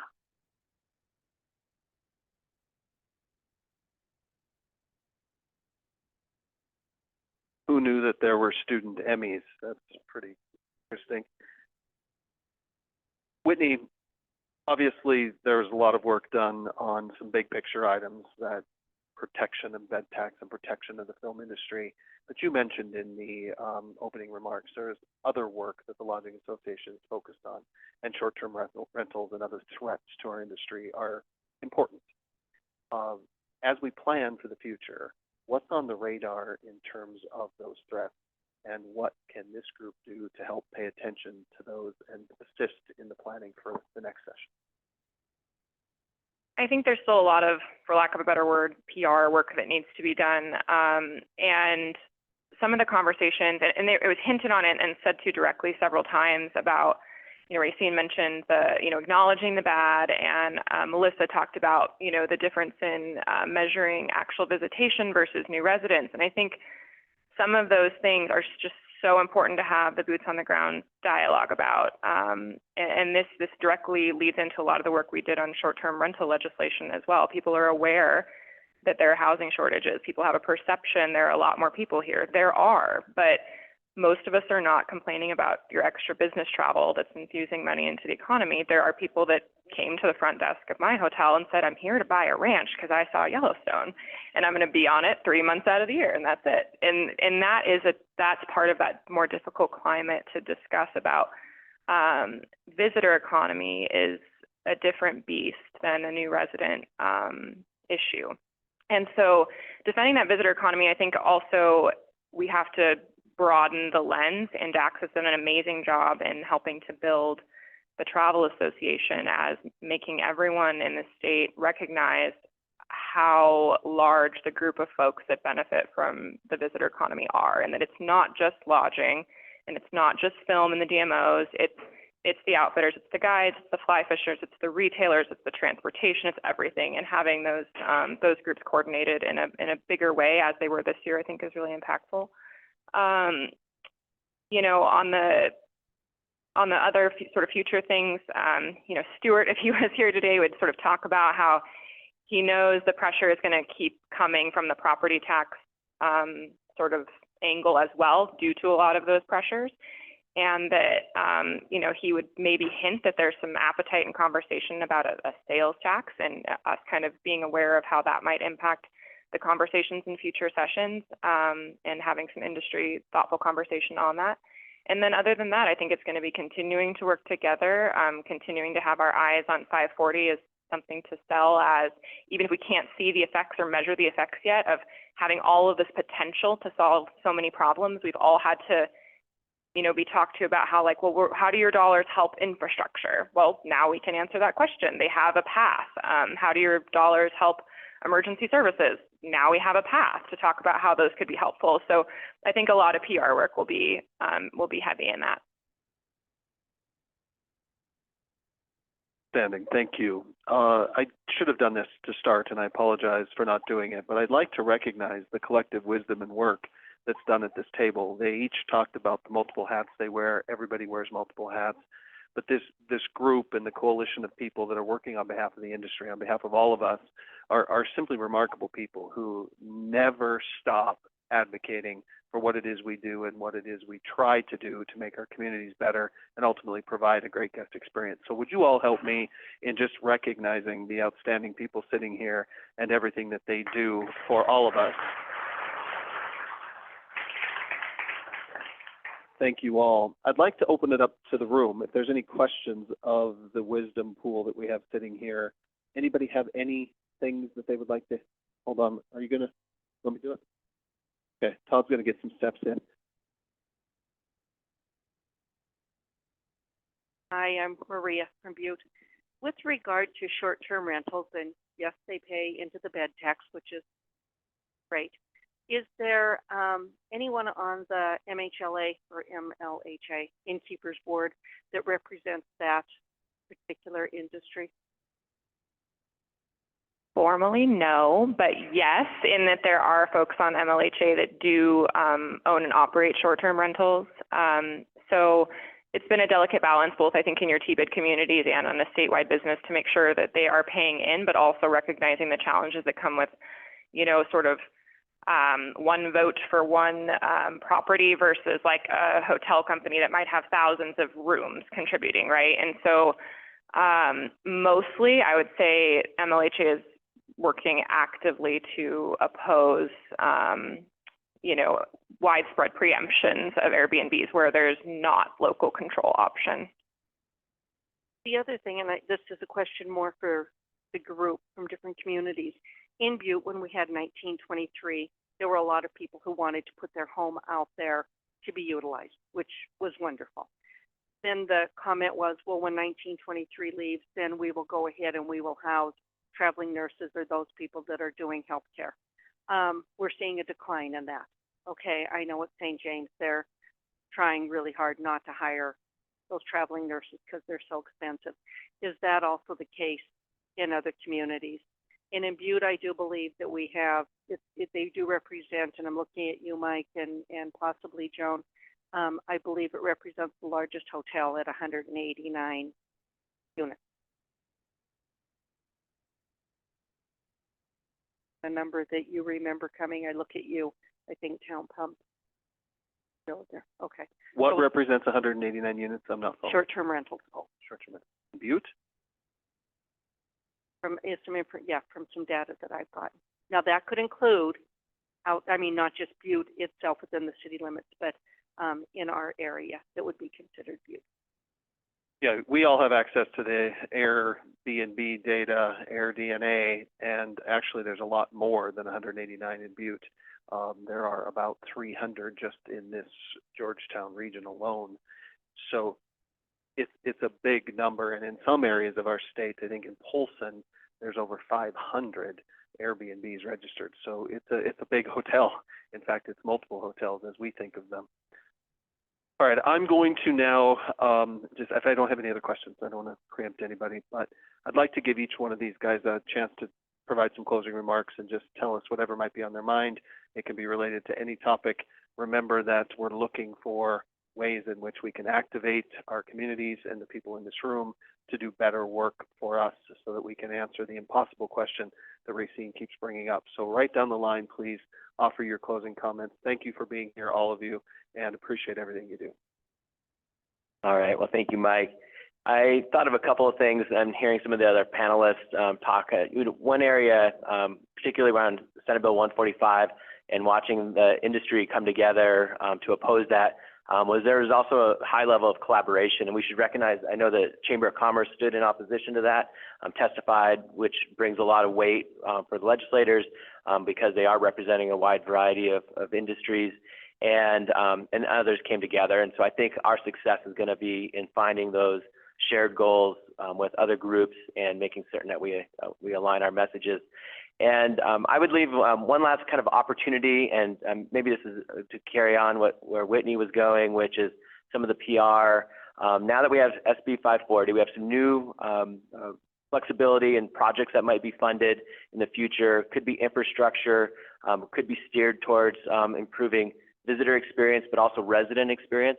And then as we have DMOs, making that shift to stewardship and doing projects that are more directed at residents, is making sure that we're branding some of the funding sources. And I'm imagining this future ambulance somehow that gets funded, and it's maybe there's a plaque in there. This is funded by visitors in Montana who stayed in lodging and bed tax. And I don't know what that message is, but there's a variation of that should exist where you take the wind out of the sails of this. We don't tax the tourists because you could debate the level of tax for tourists, but it's untrue to say we don't tax our visitors. They get taxed on a lot of consumption taxes when they're in the state. So how are we connecting those dots? And when somebody says and sees a new park or a new fishing site or whatever it might be that they're getting benefit from, we're connecting that dot that this was funded by bed tax dollars. So that's a call for everybody in our regions.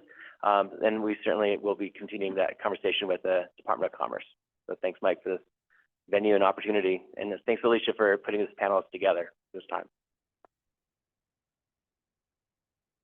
So, keeping the Montana Travel Association hat on, I would just, as I spoke earlier, we are a broad representation. So this session, past session, the focus ended up being mostly around bed tax funding, film. But next session, there could very well be bills that impact Montana Outfitters Guides or the Ski Association or, small business.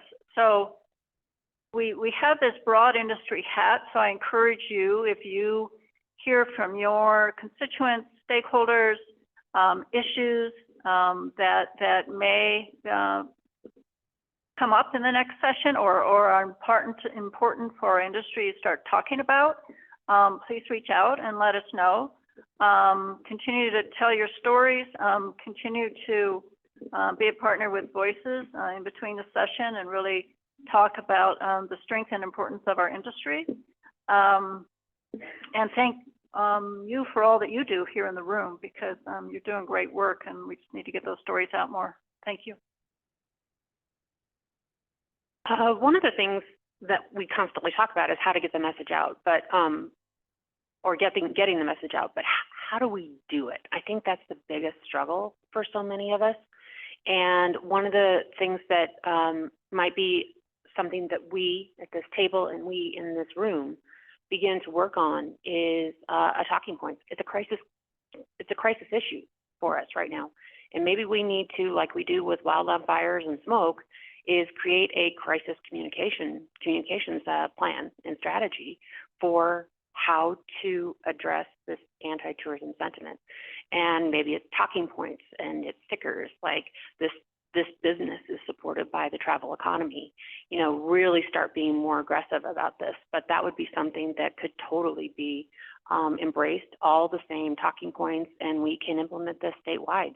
But I think this is maybe the way we address it, is we create those ways to address this at the local issue, and empower people to have the answers. And one of the interesting things about the film industry is that it touches every aspect of your community.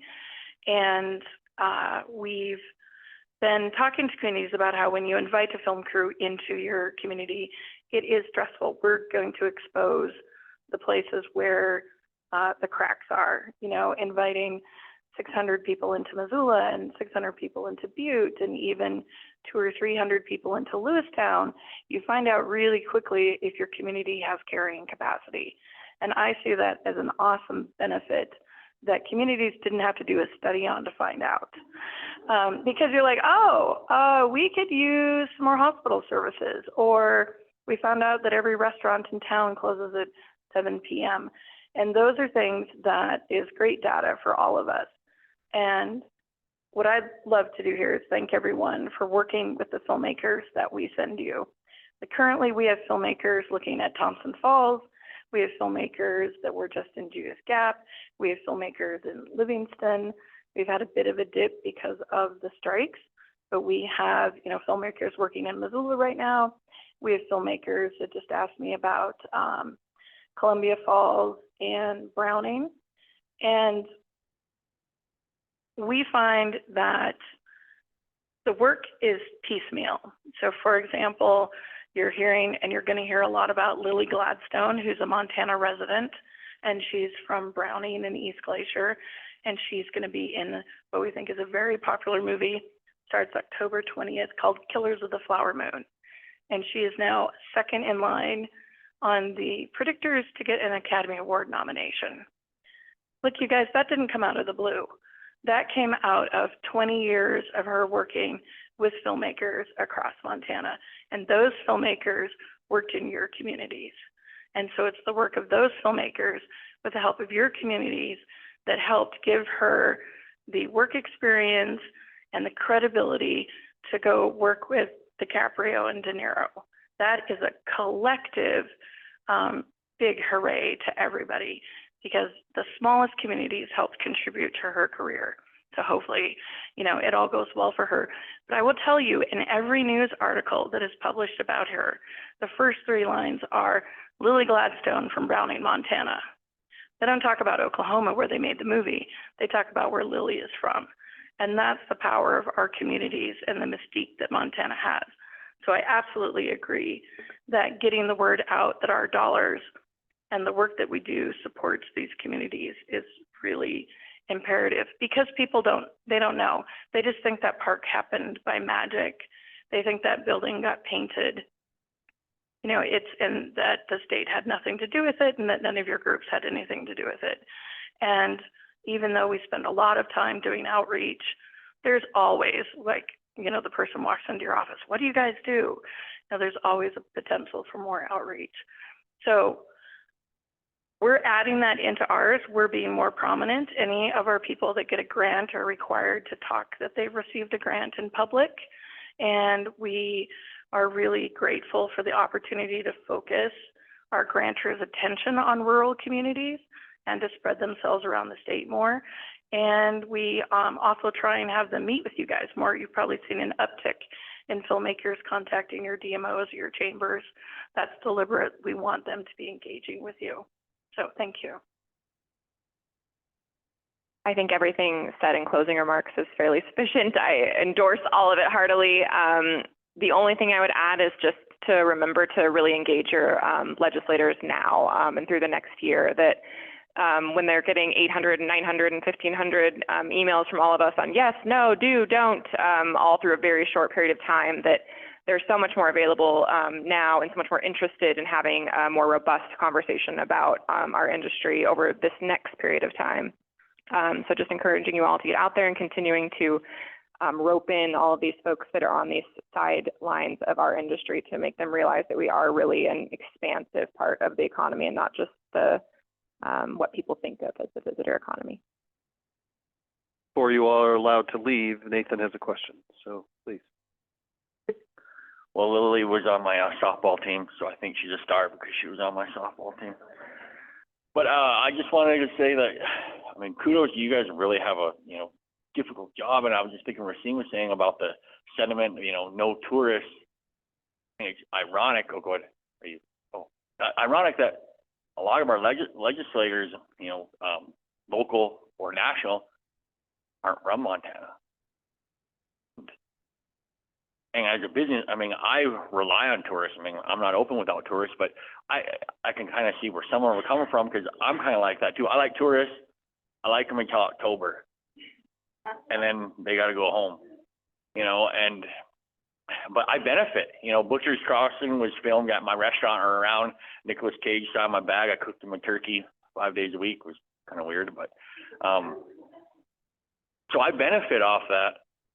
And you know, but at the same time, we've had some collateral damage because of, you know, like Yellowstone, and you have these different, you know, I talk to like local people, and you get these negative feelings to tourism, you know, or to the outsiders. Like a running joke is someone will come into my restaurant and they'll be like, "Where are you from?" "I'm from Whitefish." "Where are you really from?" "Okay, I'm from New York." Or "I'm from Bozeman." "Where are you really from?" And you know, and that kind of give, you know, the locals can have a negative thought on tourism, or, you know, of that, but they don't realize how much it benefits our community. My brother works in LA, and the writer strike's over, and he works in that, and he said everyone's drinking the Yellowstone Kool-Aid. Everyone thinks that we're all like, he said, some guy come up to him and said, "Do you have a, you know, what's your Indian magic?" And he's like, "Sir, if we had Indian magic, you white people wouldn't be here," you know. But they're all drinking that Kool-Aid, and I mean, and it does have the positive and good effects, you know, for Montana. But you guys have to deal with the good and the bad. You know, hats off to you guys for facing that. Thank you, Nathan. I apologize. I didn't reach out to the universe online, and it looks like Rachel may have some questions online. So to make this more awkward, from behind you is going to come some questions. Okay, but no questions, actually. Brenda Moss from Southeast just said yes, all caps, lots of exclamation points. Chris King Livingston said virtual clapping. Therese Petkoff Gardner just did a whole bunch of clapping emoji hands. And then Saber Moore, our TAC rep, said, "Thank you all for such a great job with the legislature and always. Such a tricky process, and I am so glad we have you all in the trenches." And then Chris King also said, "Love your idea, Racine." Excellent. Yes, Candace, will you run back the mic, please?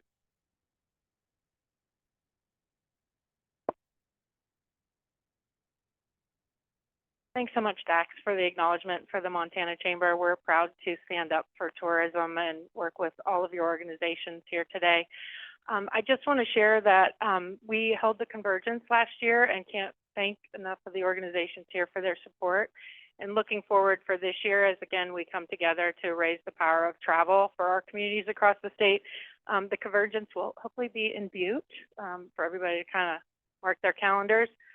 But there's a big change. U.S. Travel has shifted the dates of National Travel and Tourism Week in 2024 with the announcement of IPW being held in Los Angeles May 3rd through 7th, crosses over what is traditionally the first full week of May's National Travel and Tourism Week. And so it will be May 19th through the 25th. So Maria, you and I have some reconnecting to do because this is a recent announcement within the last 3 days. So just wanted to share that with everyone. We look forward to hopefully seeing you in Butte to celebrate the power of travel, and thanks to everybody who supported this last year's event. Thanks. Thank you for being here and having the Chamber's voice with us and among us. We appreciate it very much, and we hope that we can continue seeing you often. All right, last call. Anybody online? All right, one more time, please. Thank these awesome people. Appreciate it. I believe we're at break. Yep, Rachel's got a couple announcements before we break, and then when she's finished, she'll tell us to go, and we'll resume promptly at 10:15. So Rachel, the mic is yours. Thank you. So I just wanted to say Susan Joy, who we all know is incredible, had a couple of these left over from an agritourism event that she was just a part of. They were gone really quickly. If you guys want more, she said to just go to Abundant Montana, and they're free. They'll get them to you that way. And then there was our little GovCon postcards out there. There's a QR code on the back for sponsorship and for speaker RFPs. And we would really love to have some of our DMOs, region CVBs come in as speakers. So if you guys want to talk amongst each other, I know I've talked with a few of you about sports tourism and other potential options, but we would love to have you guys as speakers for the GovCon too. So think about some stuff, submit an RFP, reach out to us, let us know some ideas you might have. We would love that. And that's it for me. Thank you, Rachel. See you all at 10:15 right back in here.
All righty, it is 10:15 on all of my devices. So let's go ahead and get started. I want to introduce to you all who I know you know Mitch, but this is Mitch from the Department of Commerce and Marketing. And Mitch, I'm going to hand the microphone over to you. Awesome. Thanks, Alicia. Can everybody hear me okay?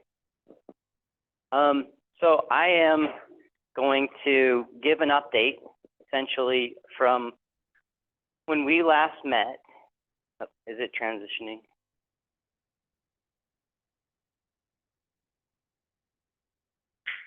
There we go. So I'll put this up at the end too, but you can always feel free to reach out to me.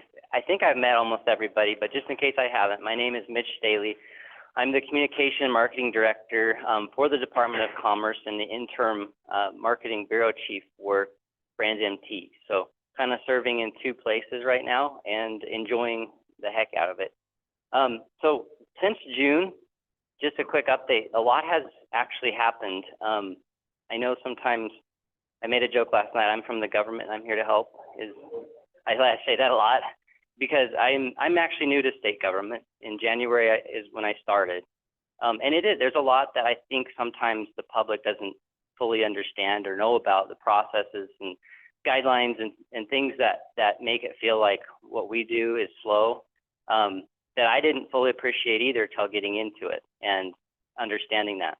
That's no excuse though, and we are working at, I think, at a pretty fast pace right now to make some changes to both align with the plan, the strategic plan for 540 that Jenny and Jamie outlined yesterday, to align marketing with that and what that will mean for our future.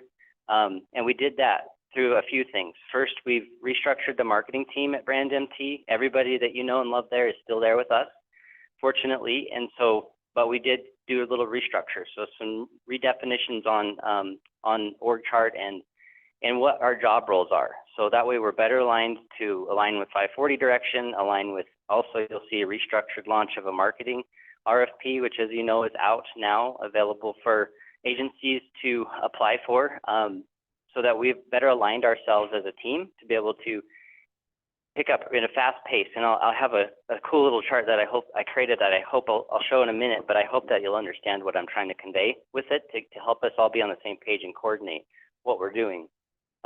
We've also launched the Warm 2023 campaign. It was late out of the gate. You all knew that from Governor's Conference that we were going to be late getting that out the gate.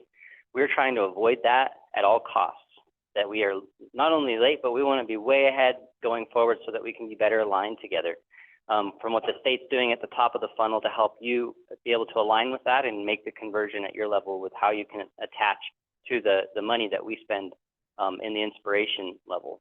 And then we've also done 2 productions, and so I'll show you a little flavor of what those have looked like. I don't have any video or anything to show you from those yet. It would be premature to show it, but I will show you sort of the talent and the road trips that we took.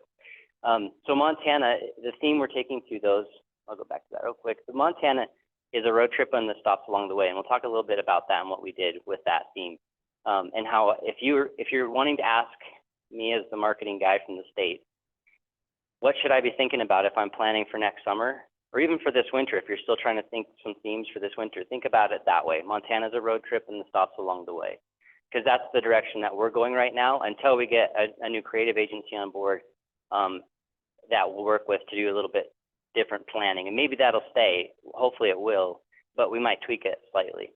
So let's talk about the kind of the restructuring of the Department of Commerce marketing team.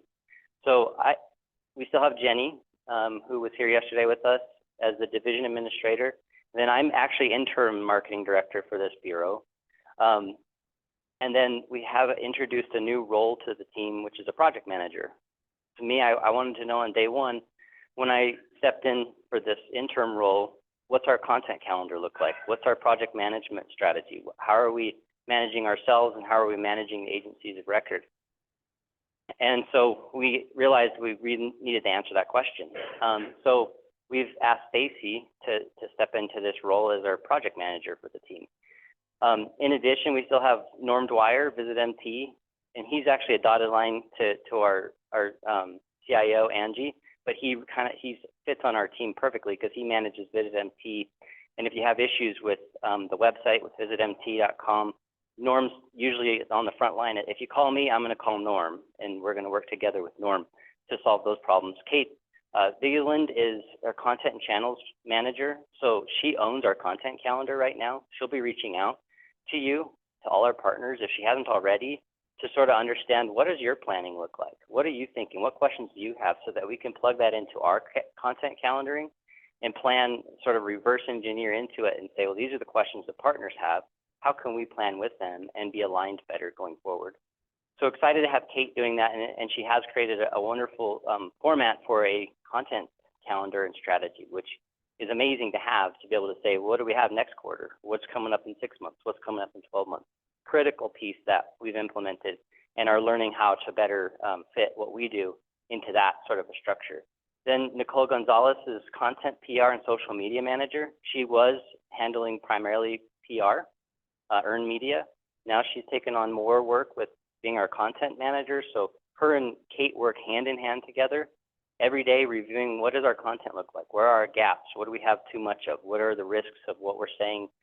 Is it aligned with the, if we're putting a push on Makoshika, can Makoshika take it? Is some road closed in Makoshika? That kind of stuff that we're trying to make sure that we're staying agile and on top of as we do what we're marketing and understanding what content we have and the gaps out there. So Kate and Nicole really work closely together every day. If you haven't met Katie Feldy, you need to meet Katie Feldy. She's a rock star, rising star at the Brand MT team. She's our office manager. She's the glue that keeps everything together. She keeps the lights on for us, and she's doing an amazing job at helping with budgeting and basically every task that she's confronted with or that she sees an opportunity to help, and she steps right in to do it. And Kim Burrell is still handling international marketing. We're trying to figure out as a team how we have traditionally only looked at domestic marketing from how we use our agencies of record. We're trying to think that through that differently. Is if we're bringing an international audience to our state, shouldn't that be just as branded the same as every other audience we're talking about? It has different considerations, language barriers, that when we're talking about eastern rural Montana, maybe there's not as much facilitation on certain language barriers that might exist out in those communities, but that's our job to understand it and understand how this is one work and not a separate organization operating on its own, which we're trying to avoid silos as much as we can.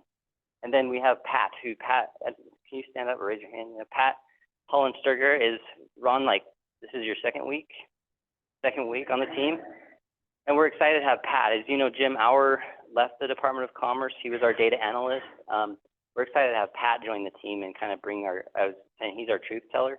He's going to help fact check what we're doing and help us set the goals and understand how to measure our success and how we're progressing with our many changing facets of tourism and marketing as a state. So just a quick update on warm season 2023. It did happen. We did get some creative out the door, and these are just the billboards. If you saw it on social media, I know I did. I was targeted heavily to visit Montana on my social media, my personal feeds, where I saw all these ads many times a day served to me. So this was the creative, the launch of That's How You Montana.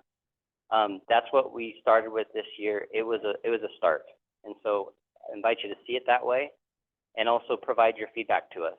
If you're like, I like it, but this could have happened, or I really don't like it. I've heard that too, and that's okay. We need to hear your feedback and how this fits into how you, at your partner level, where you're at in your communities, how this campaign, how this theme fits for you. The idea, and we'll talk about this a little bit more when we talk about agencies, the idea of what I heard in the last panel, which was wonderful, about resident sentiment being one of our primary issues, is residents maybe don't understand the economic impacts to our communities. I would say that's probably the biggest case. When the ball cap at the gas station that says no vacancy is continually selling out all summer long. Y'all seen that one? State shape and it says no vacancy in it. It's sold out all summer long. I watched it in Rocky Mountain Supply in Dillon. It just goes like hotcakes. Resident sentiment is something that we need to address, and I think we need to also think through it as through a marketing lens. It's been one of my primary concerns since starting at the department, even before I stepped into an interim role with marketing for Brand MT, is to understand and have the self-awareness to know that there is a problem. And that's what I heard on this panel, which is wonderful to hear, that the residents are not connecting with it. I think the residents are not connecting with our brand. They don't see themselves in the brand that has been traditionally placed out in the public, at least on the state high level that we market to, the influence level or the inspiration level. And so we're trying to influence that by addressing our future creative in a different way. There's a few steps that we have to take though before we're going to get here, but here's some production updates. And this will give you a feel for where I'm going to go with some of my next comments about a timeline and what we're hoping to accomplish in a very short amount of time, and we're going to need your help to do it. So Montana, like I was saying, Montana's a road trip. If you think about, we have a goal through Senate Bill 540 to really focus on rural and eastern Montana. So you'll see what I'm about to show you is production was done in central and eastern Montana, really very rural places that are not on most people's radar when they're thinking about Yellowstone. When that's their frame of reference, they're probably not thinking about some of the things that we've gone out and captured to use in next summer's marketing campaign. So this is this is talent. I'm going to show you some talent so you can just get a feel for what we've tried to capture. This is Matt Christ. She's a Montanan. She left Montana. She's been all over the world, and she's chosen to come back to Montana. She's like in her late 20s, early 30s. She's single. She's a single traveler. She had this awesome story to tell about coming back to Montana, reuniting with her father, and just sort of exploring all the stops along the way out in sort of the central Montana area. And I'll show you the roadmap that we followed with Mac. Really cool stuff that we were able to show, both the parks aspect, the state parks aspect, dirt roads, pavement, bricks, and sidewalks. We showed it all. It was amazing what we actually stumbled on during this production, because it told the story almost perfectly. And I can't wait to see how we're able to take this creative and make this happen, make this come to life of what was captured on the production. We started in Augusta, and then we ended up in Fort Benton. In Fort Benton, they were closing down the streets that week for, it was the hemp festival, and they were closing down the streets, and they were bringing out live bands. That we didn't plan for that. We just happened to be there at the time that they were doing that. How cool is that? And then, no joke, we showed up in Lewistown that night. The next stop on our trip was to show up in Lewistown, and we were going to go and play pool and show Mac interacting and playing pool. Because you can do that almost anywhere in Montana, right? You can go casually play a game of pool. Well, that's good, but what was better was as we rolled into town, there was a fair. It was a huge fair too, and there was a rodeo going on at the same time. So you had the carnival lights, you had the rodeo packed, and just all the energy that you can think of. And so we quickly shifted and pivoted with Mac, and she had some friends join her there, and we're able to capture what that's like. Is any given weekend in Montana during the summer, you stumble on that stuff. Either there's a street concert, or there's a fair rodeo going on, or there's something to explore and enjoy. And we have to do a better job at the state to capture that, so we can build out those schedules so the public can actually find out. Like, so you're not surprised, oh, pleasant surprise, there was a fair and rodeo, but that you could plan to go at that time and catch that at the same time. But we captured that with Mac. We caught her on her dirt bike, which called it a dirt bike. It's a cool old 1985 Honda, kind of a dual sport bike. So out on the highways and on the dirt roads with her and her father, catching up and having that experience, that lens. So we're going to have a motorcycle lens. Also, she was driving an SUV, a Bronco. So we're going to show that, kind of how you experience Montana through the lens of a road trip. This is our second production talent family. This is the Pickett family. They live outside of Bozeman. They're amazing. They were so much fun to be with. They have an interesting lifestyle where they live on and off the grid. They have this cool vibe about their family that is, they're just adventurers. They've been, again, all over the world. They take their Airstream and they go all over the United States exploring the Airstream. That's how they as a family approached COVID, is they bought an Airstream and went out and explored. And that's how they did it. So they have a really cool story to tell. And so we were able to capture that through their lens as a road trip through eastern Montana. So this was our first shoot with Mac. You can kind of see the route and the path and all the little stops along the way that you can imagine that we had, that we were able to capture. And I can make sure these slides are available so you can see this stuff later and digest it more. This was the second trip. I didn't have the cool map, this cool black map, so I just did it through Google. But this is the second production that we just completed a week and a half ago. And I had to break it up into two stops because Google wouldn't allow me to continue adding destinations. So I had to break this up into two images. But this was over basically a week and a half of production that was done, and this was with the Pickett. And so you can see some of the places that we were able to go and focus on with a really cool creative lens. So it started in Lewistown, of James Kip, Dortmund, Hayes, Fort Belknap, Havre, Malta, Fort Peck, all of these areas, Hell Creek State Park. And then we went, of course, over to Miles City, and then we hit Makoshika, which is an amazing experience. A multi-generational, by the way, campaign. So the Pickett is the core family. They also had their grandparents, the parents of Keena, the father. They were able to come out, and so we were able to bring them out and show them reuniting at one point at Makoshika in the campground. with the grandkids and the kids and the grandparents, and it was just really cool. And so a lot of different ways that we're going to be able to use that when it comes to life through our creative teams down the road. So now, looking forward, as you know, we've launched a new RFP and we've restructured the RFP, give us some more flexibility. So there's not a lot I can say about it at this point, other than how we've broken it into these 4 tracks.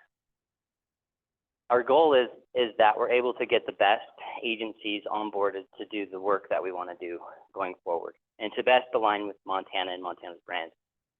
So the creative agency will handle our web, will handle creative creation, will handle social and earned media. Then the web and digital will handle the web updates.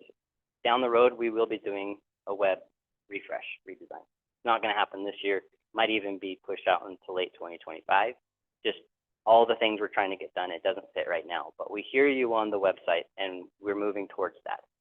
Then we have a media buying, because sometimes that one in the past, as I've understood just by learning from other people's experiences, that sometimes that was one thing through the RFP process that an agency needed to have a large enough buying power, and so that if we're only selecting one agency, they might have the strongest buying power on media, but they might not be our best option on creative. So we split it out, that they could be 2 different agencies. And then data and research is another track that we've introduced. This will be, I put it in a red box because no agency, so one agency could apply and potentially win all 3 of these, or 1 or 2, however that works, but they cannot own the data and research track. That will be a separate individual partner or agency of record that we're going to be looking for. And that's so that we get independent, unfiltered, unbiased feedback about what we're doing. We don't want data about what we're doing to be filtered through the same people who created the campaign that we're measuring against. So that will be a fun, different thing, and that's why I really look forward to having Pat on the team to learn how we're going to do that. Mike. Mitch, if I could interrupt just a second, can you give the audience just a quick idea of how much money that you're telling the potential RFP respondents would be spent in each one of those buckets? I don't have it in off the top of my head, Mike, but in the RFP, we broke it down in percentages of the total budget, and we just gone through our budgeting exercise as well, and it's not finalized yet. So I don't have even the final numbers. The 2 biggest categories, so if we're looking at historically, the 2 biggest categories is creative and media. Media being the biggest, it was between $8 and $10 million a year is what we would have had for media spend. Production as well as what you can include in that. Creative is actually going to be leveled up to be more on par with budgets that we've had for media. And then our web and digital and data and research are in the $500,000 range. I'm giving you very big numbers. They might be lower than that. I think the better way to think about it is what are our collections, what's our total budget, and then we've provided a percentage breakdown because that total budget's going to change from year to year. So we tried really hard not to represent actual dollars, numbers, but more here's our focus areas, and we presented that in percentiles. And it's in the RFP as well, and we can share that, of course. So you can find it, it's published. That your question? Yeah. And I'm happy to take more questions too. I'll pause at the end here. Any questions here on the RFP? Again, it's out and live right now, so there's only so much I really can talk about and say. Just so we make sure it remains a very objective and independent process. All right, here's what I'm excited to show you. This is what we're trying to do.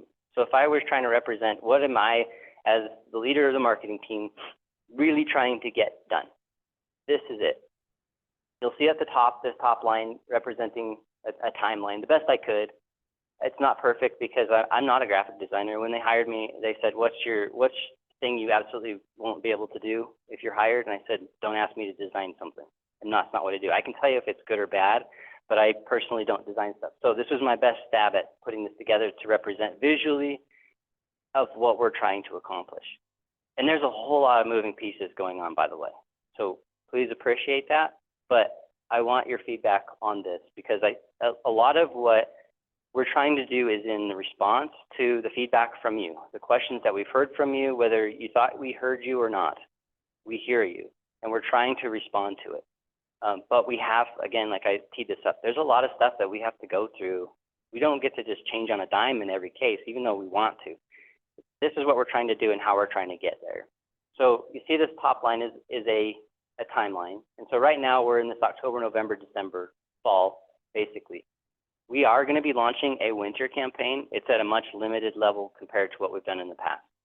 I don't have a preview for you on that yet, but it will focus on Eastern and Little Ski. And so Little Ski includes all over Montana, Little Ski areas.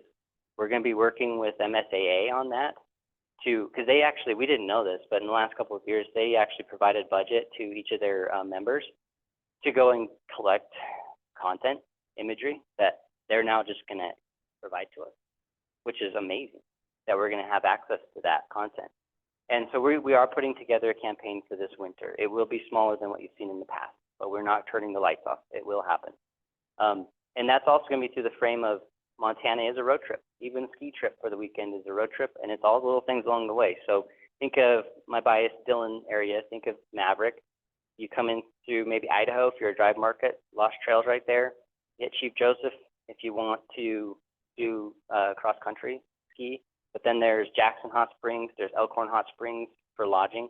Then there's even Dillon and all that's in Dillon if you want to go to Dillon. But then you could just jump to Maverick, hit that for a day.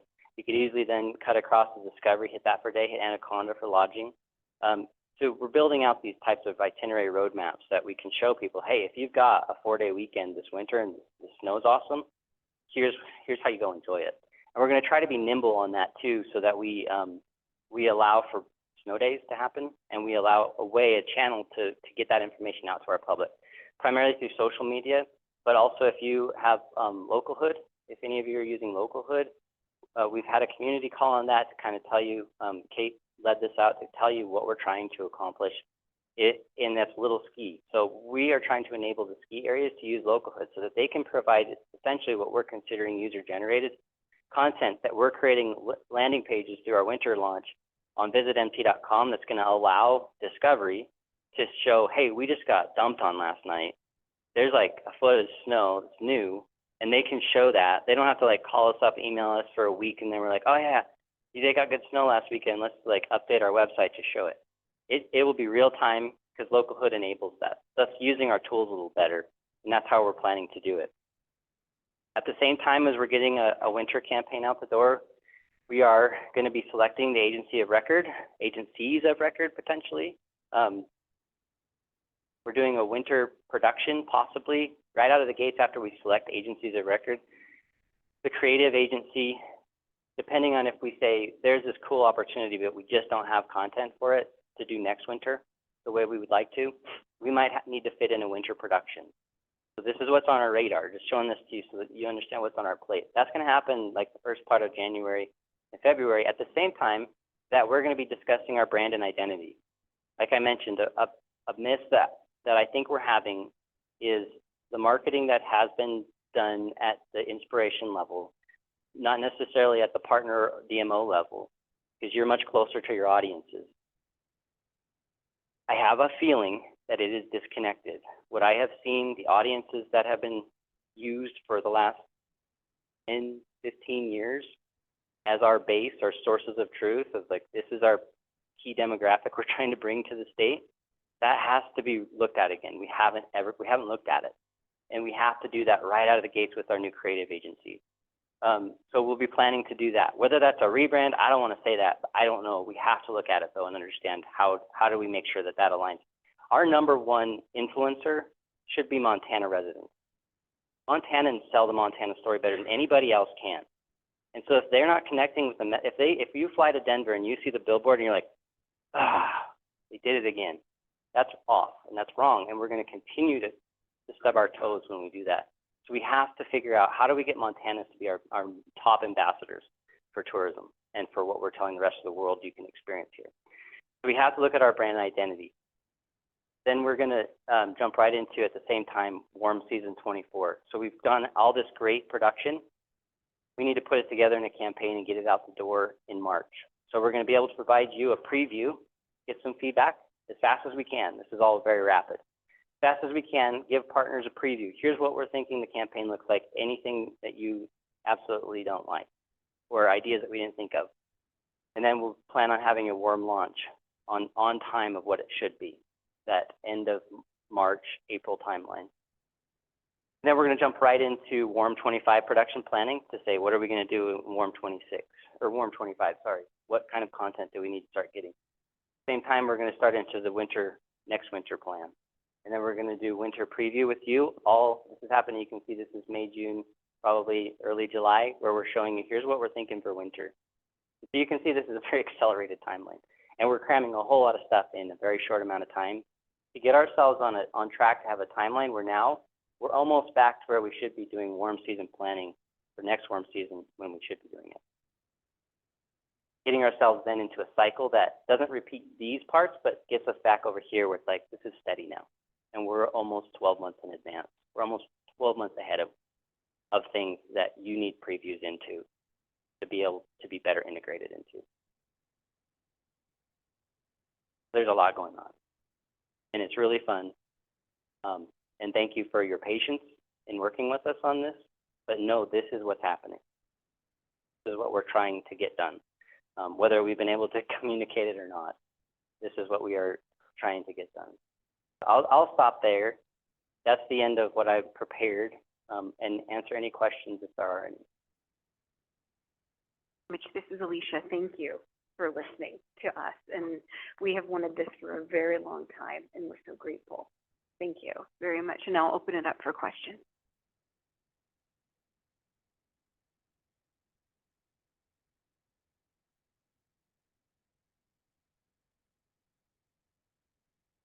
Mitch, could we go back to the RFP for just a second? Will you give everybody the schedule as you see it today as to how this will unfold and when the award will be potentially given? Yeah, so as I understand it, the third week of October is when it closes for entries. We have over like 150 questions to respond to, and I'm able to get back to my desk and to get some response. So we are getting a lot. What that tells me is we're technically blind to that. We don't know who's asking. We don't know how many agencies are actually responding or looking at it. We have to be blind to it. And so but we're getting a ton of questions. So it means the responses are going to be, I think we're going to get some really good responses, and have lots of options, which is also amazing. So by the third week of October, we close the RFP, and then that process kicks off, and I think it'll take probably a month. So we're looking at, my goal is that by the time we're all kicking out for Christmas, that we've had our new agency selected and announced, so that we have a clear plan whether we're already onboarding new agencies towards mid to end December, or right when we're back from Christmas in January, we're onboarding and getting to work. As you can see, back to my timeline, we don't have any time to dilly-dally. Right now, we're building an onboarding process. Like, what do we need to offboard from previous agencies, and that will inform us the best way to onboard, knowing that we potentially, these potentially could be 3, we could potentially have 4 agencies to onboard, depending on how the selection process goes. So there's a lot of pieces there that are not just a lot to consider, but also totally a new concept, how we've managed agencies. So I want that to happen by mid to end December, that we have them selected, awarded, and announced, so that we're onboarding.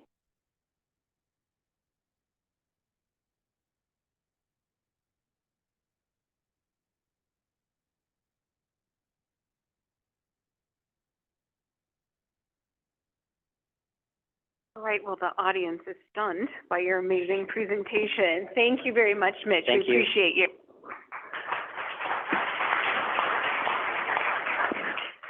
Great, thank you. We're going to move on now to some housekeeping items, the business of the council. So Rachel, I'm just going to double check with you to let me know what of our council members are online. I see Saber. Is Paul with us?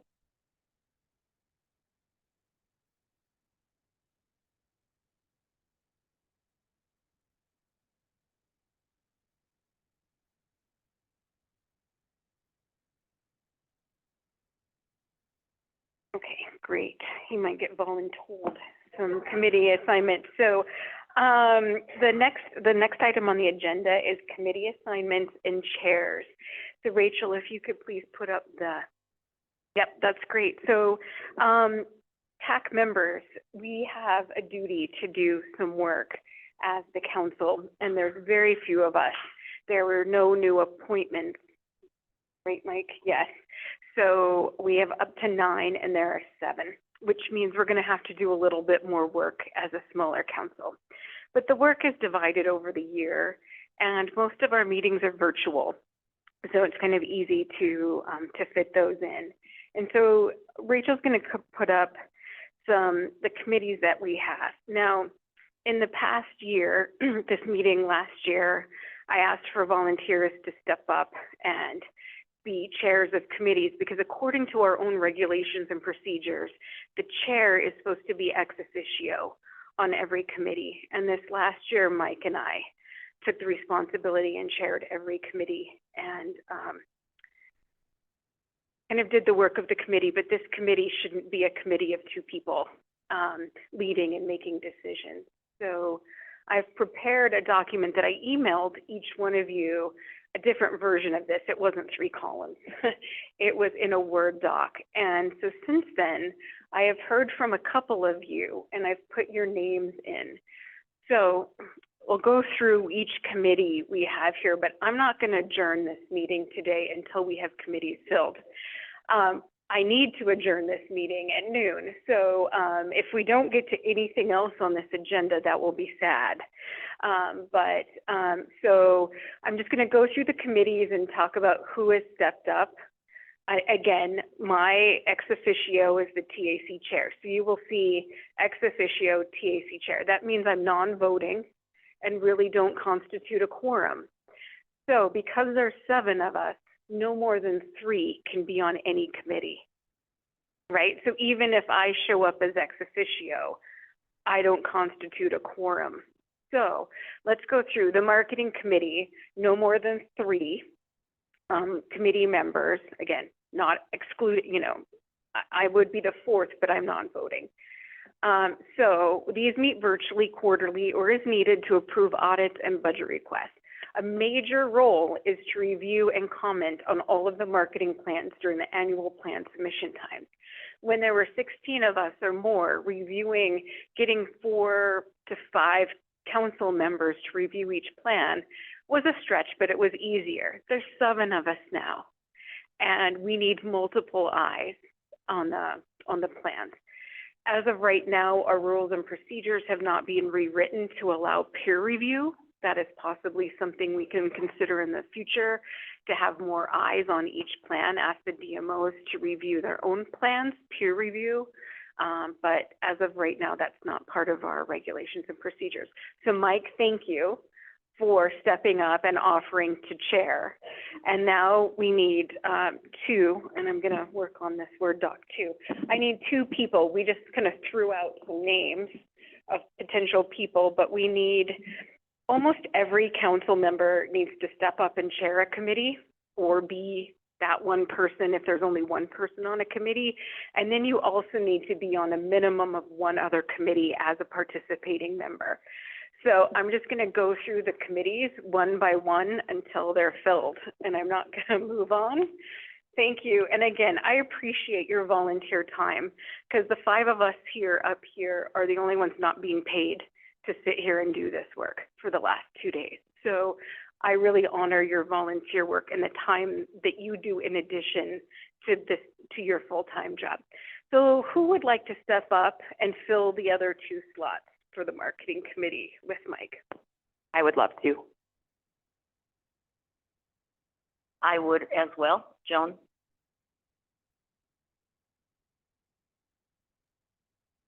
You, Haley, and Joan. I'm going to take a pause and write you in my document.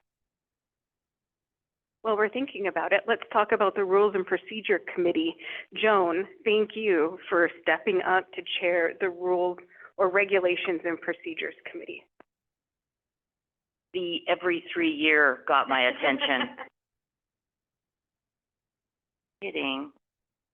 That is in the Rules and Procedures, but now that the statute's changed, once we get the operating plan back, we'll start then updating it with the new statute and the new name of Brand MT and such.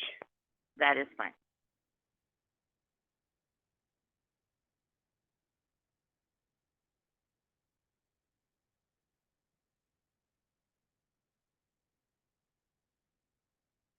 So who else is willing to do some work? We also, the marketing committee is the only committee that we do not have DMO or other non-TAC involvement, because we're talking about their budgets and their plans. The DMOs are not allowed into the marketing committee. Rules and Procedure Committee is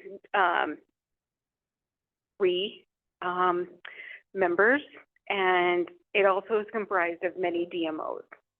So we do have DMO involvement. We try to have one of every range and size. We've not been approached by another agency, let's just say like the Montana Department of Commerce or MLHA to participate, but if they wanted to, we would welcome any other volunteer participation. So after this, DMOs, please reach out to Joan if you would like to volunteer to be on the Rules and Procedure Committee.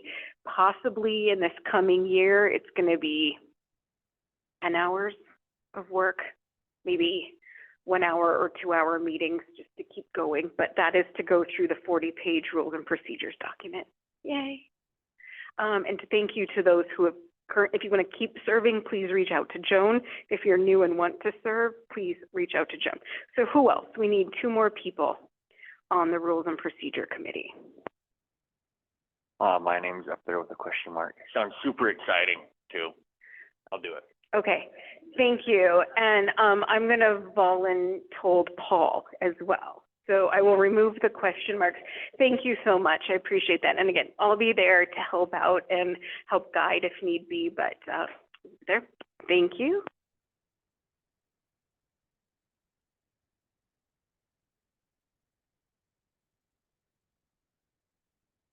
Okay.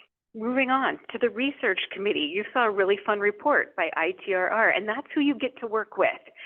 So your committee, your TAC has done a majority of the hard work now, and ITRR gets to do the rest of the hard work. So you kind of get a few months lax on this if you want to chair this, but we will be meeting prior to the February council meeting to go over and whittle down the list that they proposed to then present to the council. So we'll go through there and really make a priority. So I'm looking for a chair and 2 committee members. And again, I just threw in names, and those names with question marks don't mean anything except, hey, we need your help. Yep. So Mike is on the committee, but he is chairing enough things. So we need someone else to step up and chair. I'll chair research, Alicia. Wow. Awesome. Thank you, Haley. This is Saber. I'll be on the committee. Rock on, Saber. Thank you very much. All right. We've got Haley and Saber and Mike. Okay. Yep. Thank you. Yep. Okay. Now I'll type. I can be on there as well. Thank you. We might save you for something else. That's all right. Moving forward, okay. Nathan, because we've got our 3. And Haley, thank you for chairing. I will help get you onboarded for that. All right, Montana Heritage Commission, Saber reached out and is happy to fill this one position slot. So this is a statute requirement that a TAC representative be on the board for the Montana Heritage Commission. So that's an official position. So thank you, Saber, very much. If you haven't backed out between your email and now, we're really grateful for you stepping up. And that was a spot that Jeff from Zoo Montana filled for the council previously. Saber, are you still good? I'm still good. I really enjoyed meeting them earlier this year, so I look forward to working with them. Great, thank you. We will pass along your name and contact information to them. All right, Tribal Tourism Committee. So there's really not a chair for this. It is a representative that will attend as much as possible and then report back on activities through the State Tribal Economic Development Commission and or the Montana Indigenous Tourism Alliance meetings, or working kind of with Rochelle if she has any questions, but just to be the TAC liaison. And then you're kind of reporting back to the council and DMOs on kind of the status of what's going on in the tribal tourism arena for the state. Nathan? This is what I'm saved for? I'll do it. Thank you. Yeah, and I would do that one as well. Oh, thank you, Haley, very much. All right. And again, for this, the council members are not reimbursed for their travel to or from or during these meetings. That's not, but so. Okay, I don't want to do it.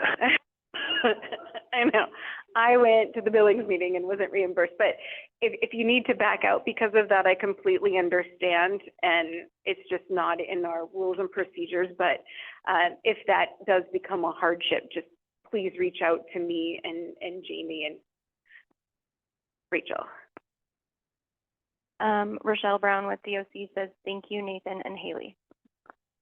Great, thank you. So again, I know some of these are not in your locality, but even if you can attend virtually, or if travel to attend these meetings is a hardship, please reach out. And yeah. In addition, I would love to be on the Rules and Procedures Committee with Joan. Yes, you're almost voluntold on everything along with Jamie, but yes, Rules and Procedures. Oh, very good. All right. We're adding you in there. Okay. So Nathan, Haley, does that make sense about travel? That we understand that? Okay.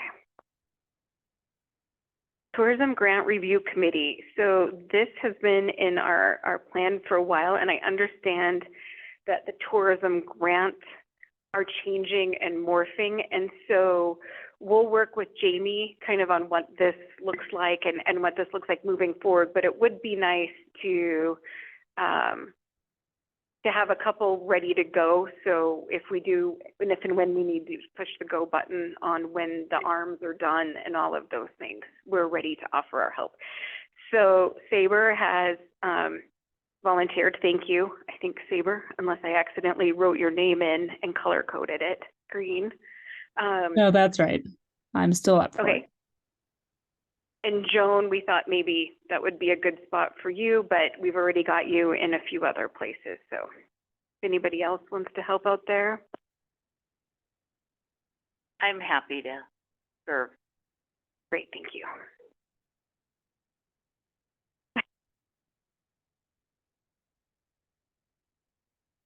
All right, we have our executive committee. Thank you for the honor for Mike and I to be elected to serve you again for another year. This third person, we can have 3, we can have 2. It'd be nice to have 3. This position is kind of for the person who's looking to fill one of these 2 chairs. Because when I'm done with this year, I will still have another year on the council, but I'm going to step down from being chair. So we're going to look for a new chair, and maybe Mike, when he gets reappointed, can be chair. But we're looking for someone who wants to take on a leadership role.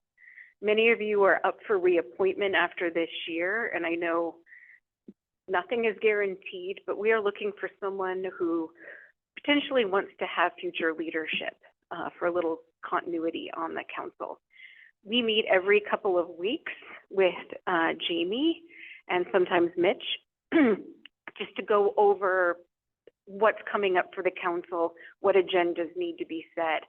Are the committees doing what they need to be doing? Is there any, like as part of the role of advising Brand MT, is there anything they're looking for a little help with? So it's not action items we do, which is why we don't report out a lot. It's just the workings of the business of the council. But Mike and I are okay with moving forward with 2, but it would be nice if someone was looking for a future leadership role on the council to want to participate.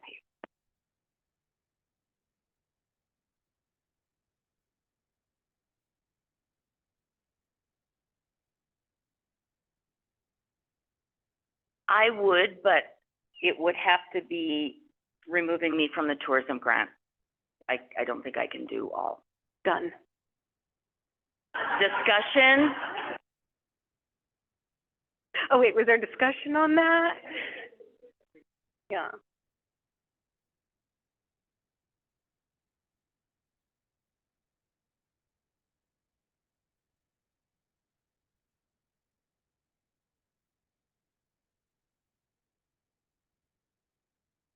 All right, getting back to the grant review committee.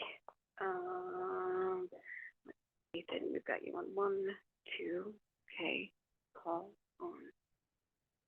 Oh, Tourism Grant Review Committee, woohoo! All right, thank you, Council.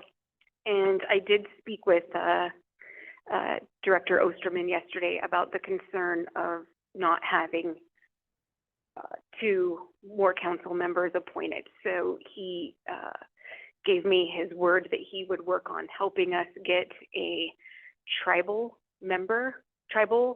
government member. I've asked, that's why I attended the STED meeting in person to ask them for help. I know Rochelle has sent out numerous pleas for help. I believe Jamie has, and reached out with colleagues. So if there's anyone in this meeting who has someone in your region, that is a tribal council member that would like to help and be a voice, a very needed voice that we haven't had since 2019 on this council, please ask them to, or give Jamie or Director Osterman their contact information. We meet 3 times a year. I'm happy to chat with them about duties, but we really do value and want that voice on this council. Then that leaves us lastly with needing a Glacier Country representative. So, Mike's offered to swing over to Glacier Country, but then that vacates Southwest Montana, and it's kind of robbing Peter to pay Paul, but if that's the case. But so we either need a Glacier Country representative who wants to serve, or Southwest Montana, and Mike would move over to Glacier Country. And we could really use those now. We don't need to wait till October to be reappointed. I will welcome them. We will welcome them at any time. So, Mike, is there anything else to add about the council members? No, other than I hope that the Glacier Country group can really put their heads to this. We've asked now for quite a while. There were rumors about somebody from Whitefish potentially coming. I think Jenny indicated she would like to see some winter-minded person on this board, so then everybody went to skiing. So somebody from Whitefish was potentially interested. We've had some brief conversations with the Ski Hill here about some of their leaders potentially stepping up, which would then move me to Glacier Country if that Southwest Montana person was interested. But as I understand it, as of yesterday, there were nobody from either region that applied. So that is why we don't have an appointment. So I guess we're just begging for help in terms of identifying somebody. We'll help sell if you'll just identify who might be willing to listen to us. Yeah, and if you could do the groundwork first and explain. You can see they won't be on any committee. So their first year will be good onboarding. They can just listen. So please help. And if you sent me names and I dropped the ball, please reach out, text me, and I will circle back on that. So we would really love the seats filled. Yes, Alex.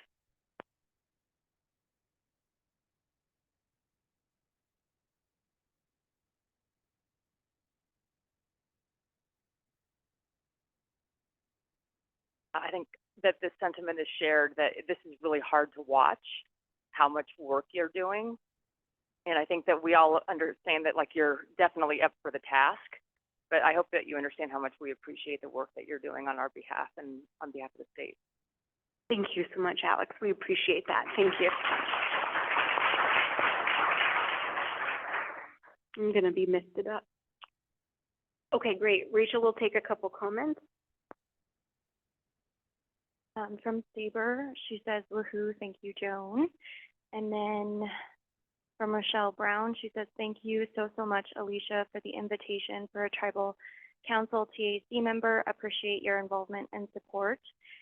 And then Julie Mullins, who is with Whitefish, said, Matt Ebo, and I'm sorry if I pronounced that incorrectly, from Whitefish Mountain Resort is interested in speaking with a member of TAC about responsibilities. And then Saber Moore said, I am also good on the Eastern Montana Committee when needed. Great. Wonderful. Thank you, Rachel. That is really good news. So, yes, Mike and I are going to tag team pummel the person from Whitefish, drag them to apply. And Paul is back on. Thank you. Hi, Paul.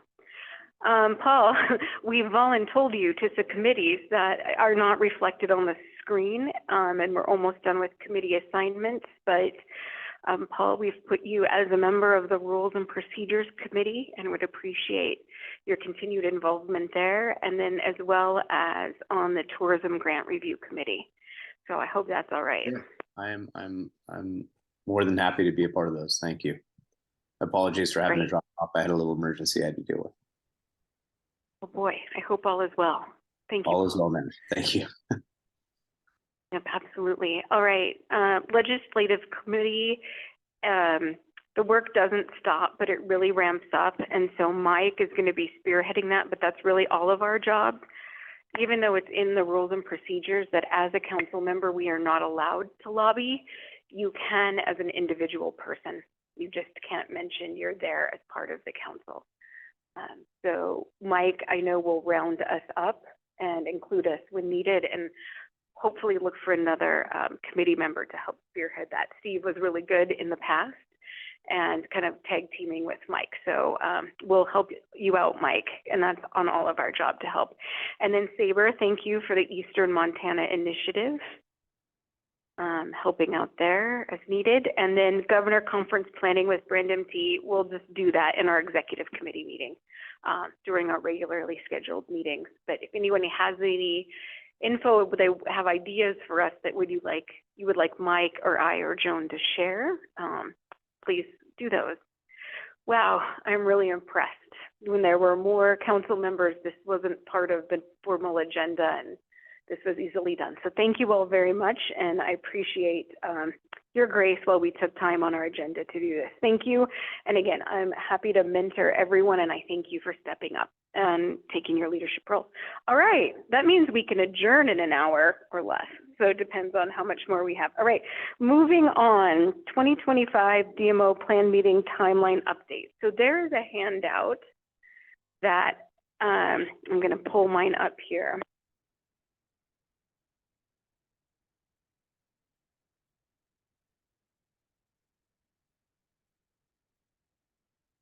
So yeah, it's kind of towards the back.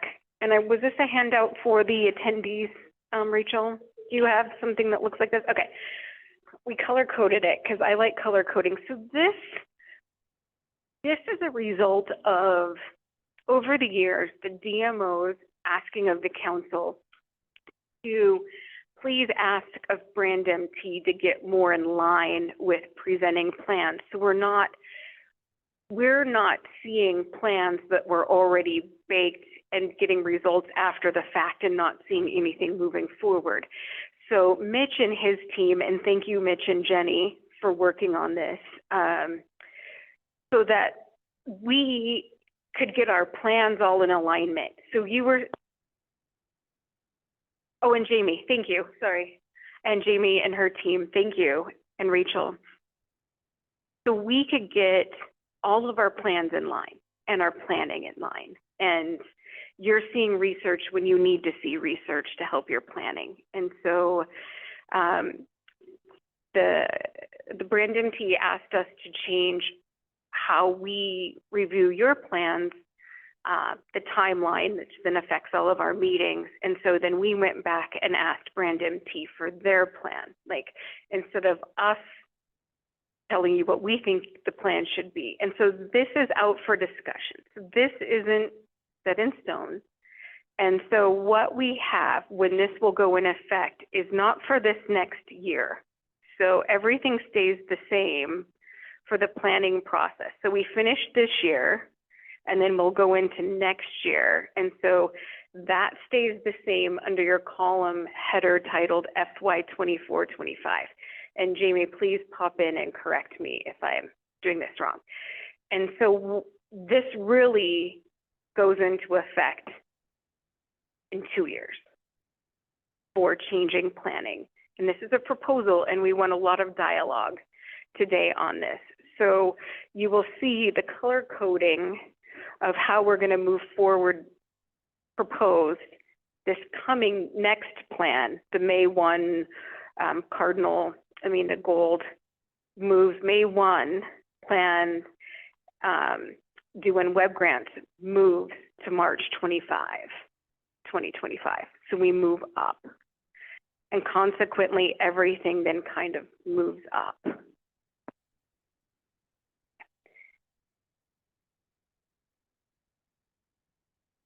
So Jamie, do I have that right? Mitch, is that sounding like I've explained this?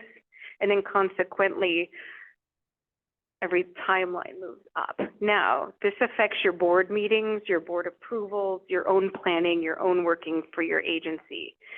The crux we were getting in was that having everything due at the end of the fiscal year, so in June, was putting a crunch on Brand MT and getting audits done, getting plans approved, all of the things that they have to do. And so that is where this has come out of, a dual request of aligning plans and planning to align together. So I would just like to open this up to the floor, the council. Mike, there was some discussion. Does there need to be some clarification? Maybe I got confused and Rachel fixed my head, but the blue box on the left, 2024, Alicia was talking and I'm reading it and it looks like we changed next year. But that blue box is just the review, not the TAC meeting. So I apologize. That was on a separate page. So I got confused. So I hope others can join me in my confusion. Yeah, I don't think we dropped the TAC. Oh yeah, we did drop the TAC meetings in there. They're in purple. If you have the color coded, and it kind of spills on 2 pages. So I would love to hear from the room, please, on the pros, the cons, the good, the bad, and the ugly of this proposal.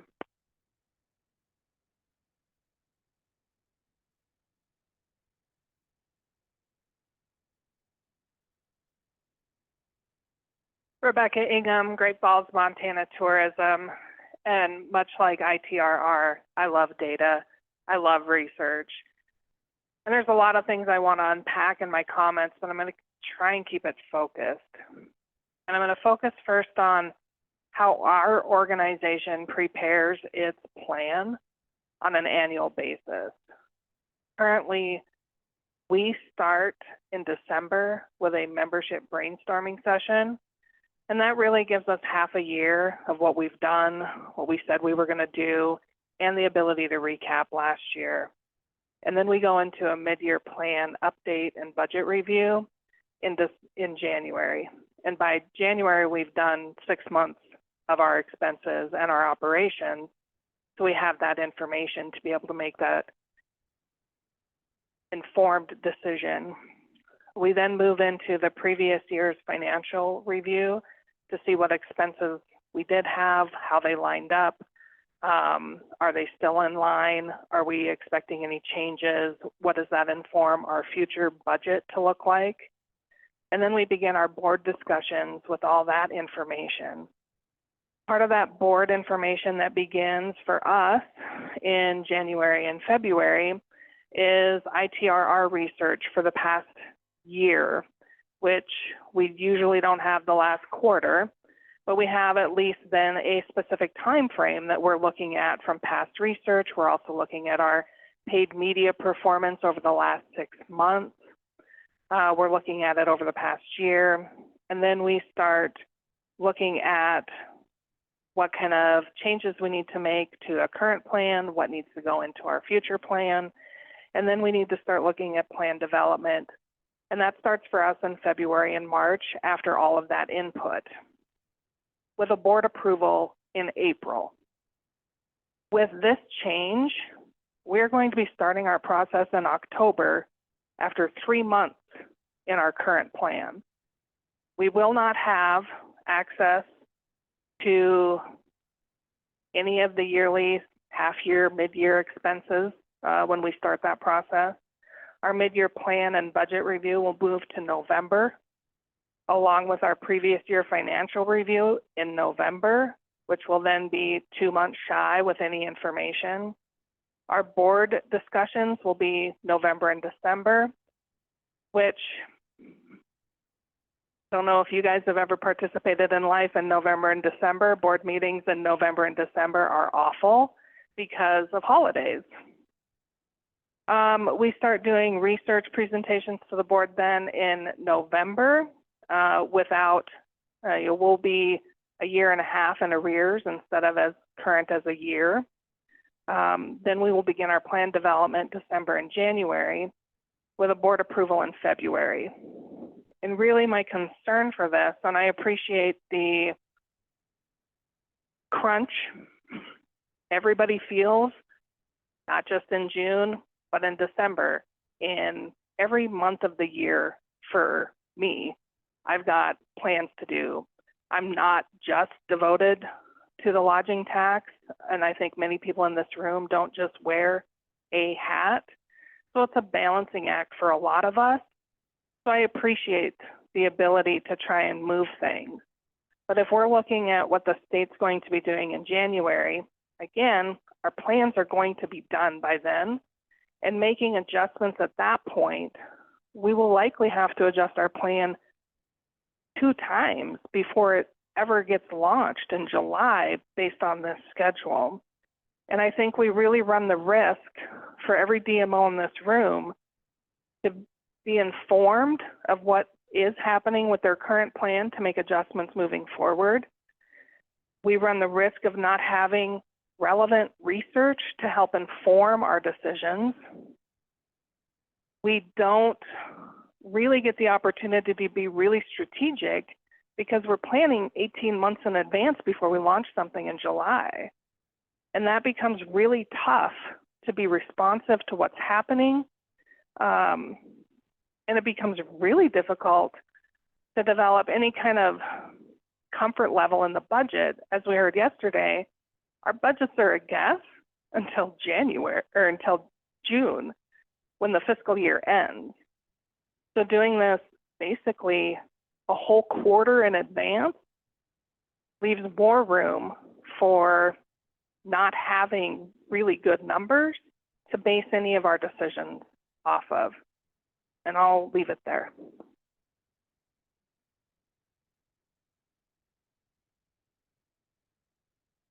You covered a lot of what I was going to say, so thank you very much, Rebecca. I guess I was also going to ask about projected revenue. What's the earliest that we would be able to get projected revenue numbers?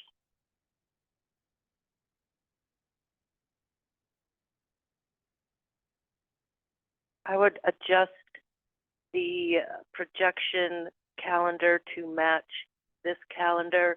However, it would be the same situation where the data would be not as new. Typically, I can use a calendar year's data for projections. This would take that away. It would scoot back to at least probably the quarter before that. So it would definitely affect the projection accuracy.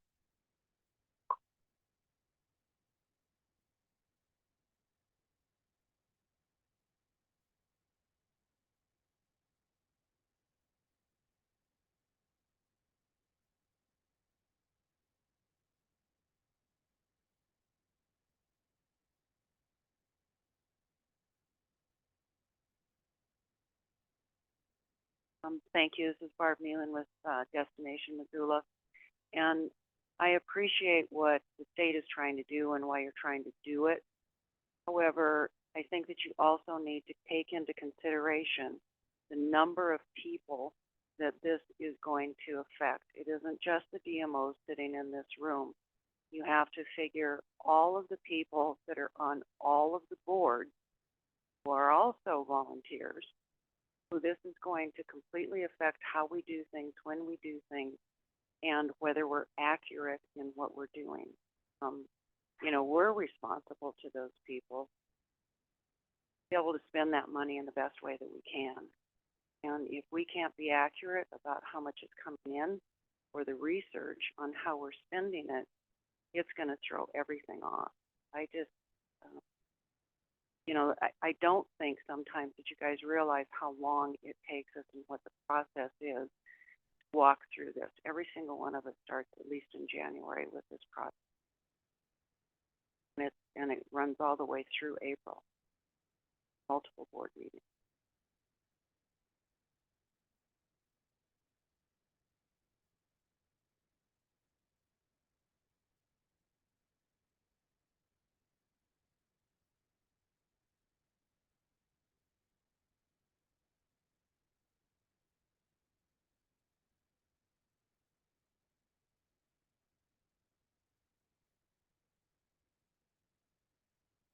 I know how everybody enjoys the deafening silence in the room. I would offer a suggestion or a thought. If the shift needs to happen because staffing simply can't get it done the way it's been done the way in the past, maybe we shift and look at an 18-month plan for next year, and then we can move to an annual plan that begins in January. Then we aren't looking so far back, we're just adjusting that plan to kind of start in January instead. I have no idea what that looks like, and there are people way smarter in this room than I am. So I think there's some options to consider, but this kind of a timeline for us on an annual basis is, I'm done, I've already said that. Thank you. Jamie, can you take a minute and maybe explain to all of us the because we are doing this because fill in the blank.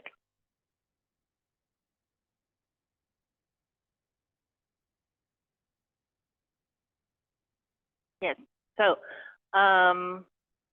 it's my understanding that this is a request from leadership that they have been requesting since 2022, and it's just kind of coming around at this point. And so this would, you know, give 18 months from right now to put this into place. And Rebecca, you make a good point. I don't know if that's something that we can do. I know that it's a huge crunch to get a massive amount of work done at the very end of a fiscal year. So as you all know, June is a very busy time, and to push through all of the contracts is a lot of work for not only for Barb and the rest of the team, but also in legal. They have to review everything. Numerous staff time is put into that, and then it has to go through the process, and it has to get to you all so that it can be signed and in place and executed fully by the end of the fiscal year. And so that's why this request has come about. I think that this is healthy dialogue to have. However, it's definitely something that leadership has put in a request for, and so that's why we put together this timeline as an example of what this might look like. We do need to have the contract in place and executed by May, so there might be some ability to, or by the end of May rather, before June, which is the final month of the fiscal year. So with that said, I mean, we can have dialogue, we can tweak this timeline, but it's definitely something that has to happen. And so I don't know what the final timeline is going to look like. But another thing that I'll add to that as well is that we are going to work closely with marketing so that as they do have their campaigns in place, they can work with you so that those can be integrated across, because I know that what I've heard since joining the team is that you all are asking for more leadership from our side in terms of marketing. And so that's something that Mitch and I have talked about, and being able to provide that in the future so that you have time that we can provide you feedback if that's something that you're open to, so that you can feel like you're more supported as well. But in terms of the timeline, whatever the ultimate timeline is, it definitely has to be that contracts are able to be executed before June.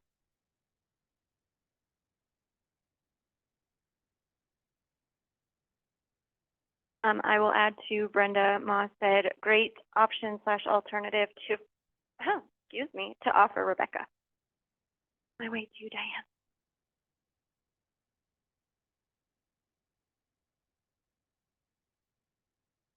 Diane Medler, Discover Kalispell. I think it's important to remember that for many organizations in this room, the marketing plans are supported by two budgets, the bed tax budget and the TBID.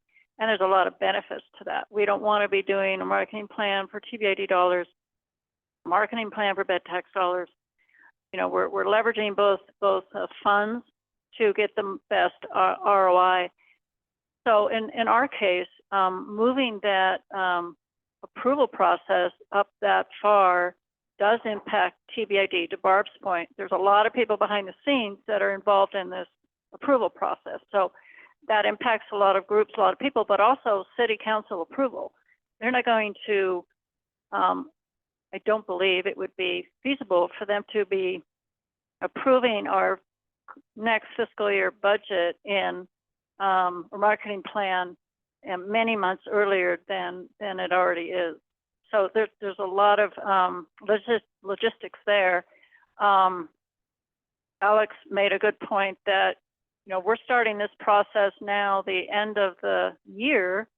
We're then also working on completion reports, because a lot of data from the previous fiscal we don't get and don't have in hand, and so really don't complete those completion reports till the end of the year. So very complex. Is there less staff helping than there was previously, or was it just always a crunch and then this is an opportunity for, you know, to help those employees who have been doing this in such a crunch time previously?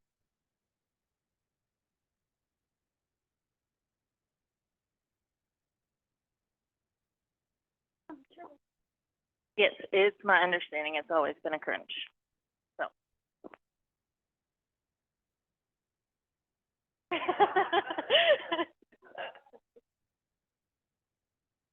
Just a reminder too that the majority of us are not only administrators of the funds. Like, we're coming out of completion reports, heading to ABA, heading to travel and adventure shows.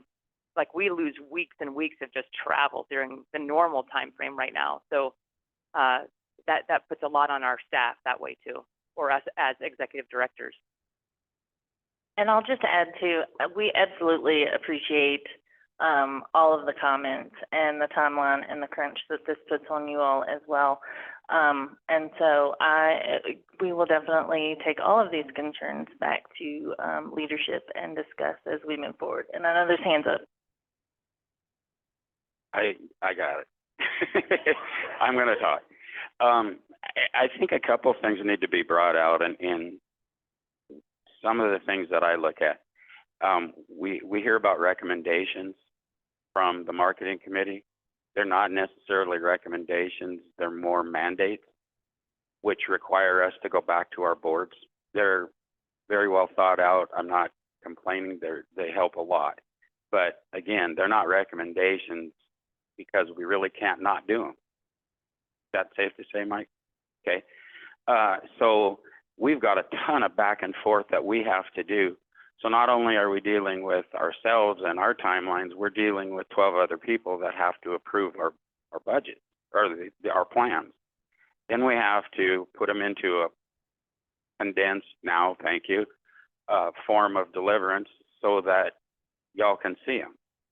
So these things are, I mean, to pinpoint a day or a week is pretty pie in the sky. And I understand sort of what this is all about, but again, I think it's only been looked at from one side, and based on, I understand crunches and things like that, but we're under the same kinds of timelines, and we deal with tons and tons of people. I've got 3 boards I have to answer to just to put this together because of, like Diane alluded to, the TBID and some of those other things.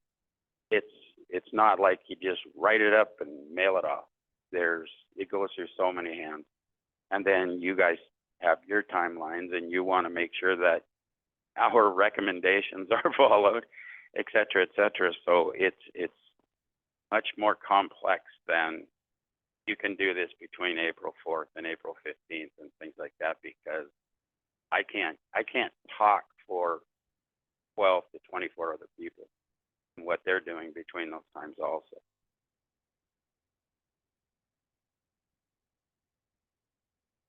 This is Racine with Glacier Country. Have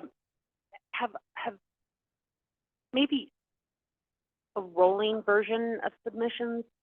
Could that be, if it's a crunch that is occurring with all of us all at once, could potentially a rolling version occur? So maybe some organizations that it might be able to be done, they submit on a different timeline and allow the organizations that are more complex maybe follow the process that we follow now. That would kind of spread out the work that I'm hearing is being done at Commerce to allow for less of those contracts being pushed through at a particular time.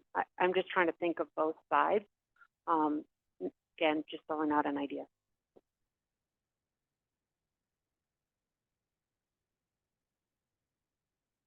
This is Megan with ITRR, so I'm not in the DMO space. However, just observing the timeline that Mitch had up earlier with their opportunities to put out the warm season and winter campaigns, how does that align with DMOs? Because from my observations, y'all are putting out stuff before the state is, or you have ideas already before the state does.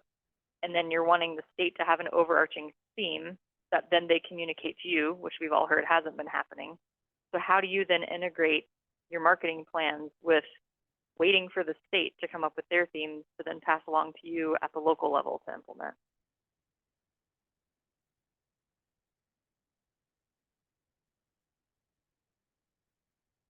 Okay, one more, and I promise I won't say any more. How about this? The contracts, and correct me if I'm wrong, are based on the funds. Is that right? Okay. During all of these suggestions and recommendations and things, we never alter the funds. We might tweak the plan a little bit. The funds are always solid. That's safe to say?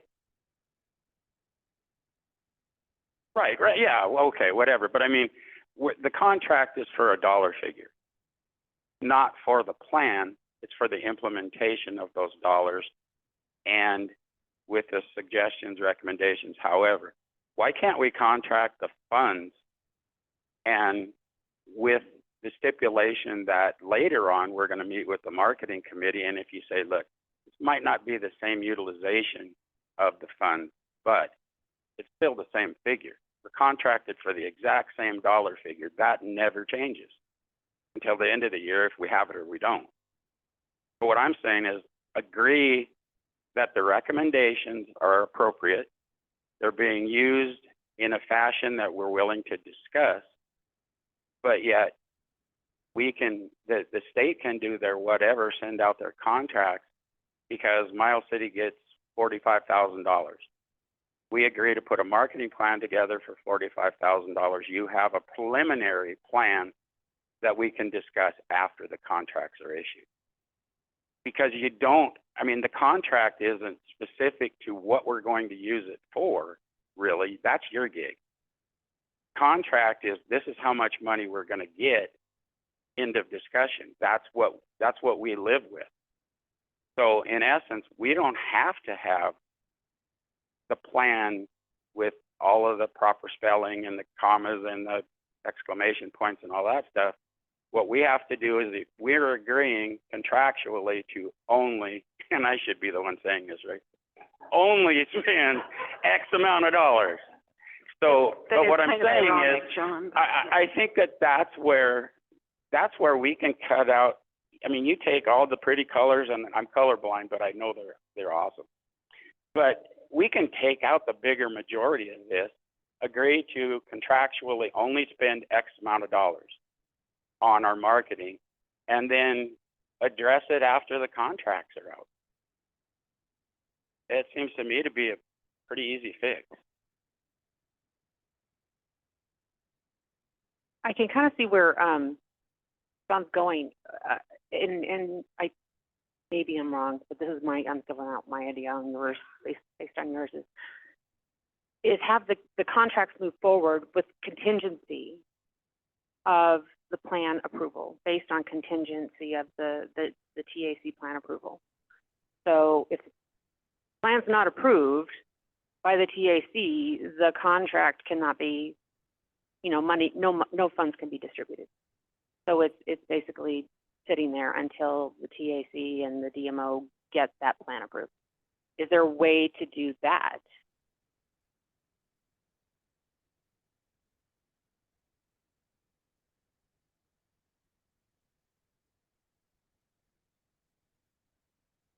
I am writing. This is Alicia. I like that idea. You know, the Regulations and Procedures Committee would just need to meet, edit our rules and procedures for how we govern the DMO and your plans, have that approved through legal, the Commerce, and the Lieutenant Governor, have it voted on by a council meeting, you know, gone back and then approved. I mean, I love all the ideas I'm hearing. The council was asked to make these changes, and I'm really happy to have the council have worked with Jamie and her team to have these options out so we can discuss this as a group and not just have the council arbitrarily change the dates and not have your involvement. Because if this requires how this council, and a lot of this comes, I think, and I don't know, Jamie, but from the red tape initiative, right? Of doing less and doing the same, but taking a lot of red tape out. And Jamie, I don't want to put words in your mouth, but I don't know if that's a nod or no, or why these, you know, to eliminate the crunch. If the council can eliminate the crunch on your team, is that worth amending our rules and procedures so the contracts go out with the stipulation of a plan approval coming around the June, July area, when then we would have a council meeting, and then that's, you move forward with your plans, but it's not contingent on your funds. Is that kind of what I'm hearing from the room? Jamie, your thoughts on that? Well, I know that this decision was made well before my joining the Department of Commerce, but I think that in an effort to improve efficiencies and also not to have as much staff time spent at the end of the fiscal year on overtime, longer hours, having everybody have to, from a business standpoint, at the end of the fiscal year is not when we want to see a bunch of overtime coming in, because we have so many contracts and so many pieces that have to be pushed through at the last minute, accruals to be made, all of the things that you all are very well aware of because you have your own accounting that you have to do. And I know that Mandy is on right now, and I don't know if, it looks like you're unmuted, Mandy, so I don't know if you wanted to speak. Hi, Mandy Rambo. For those of you who don't know me, I'm the Deputy Director at the Department of Commerce.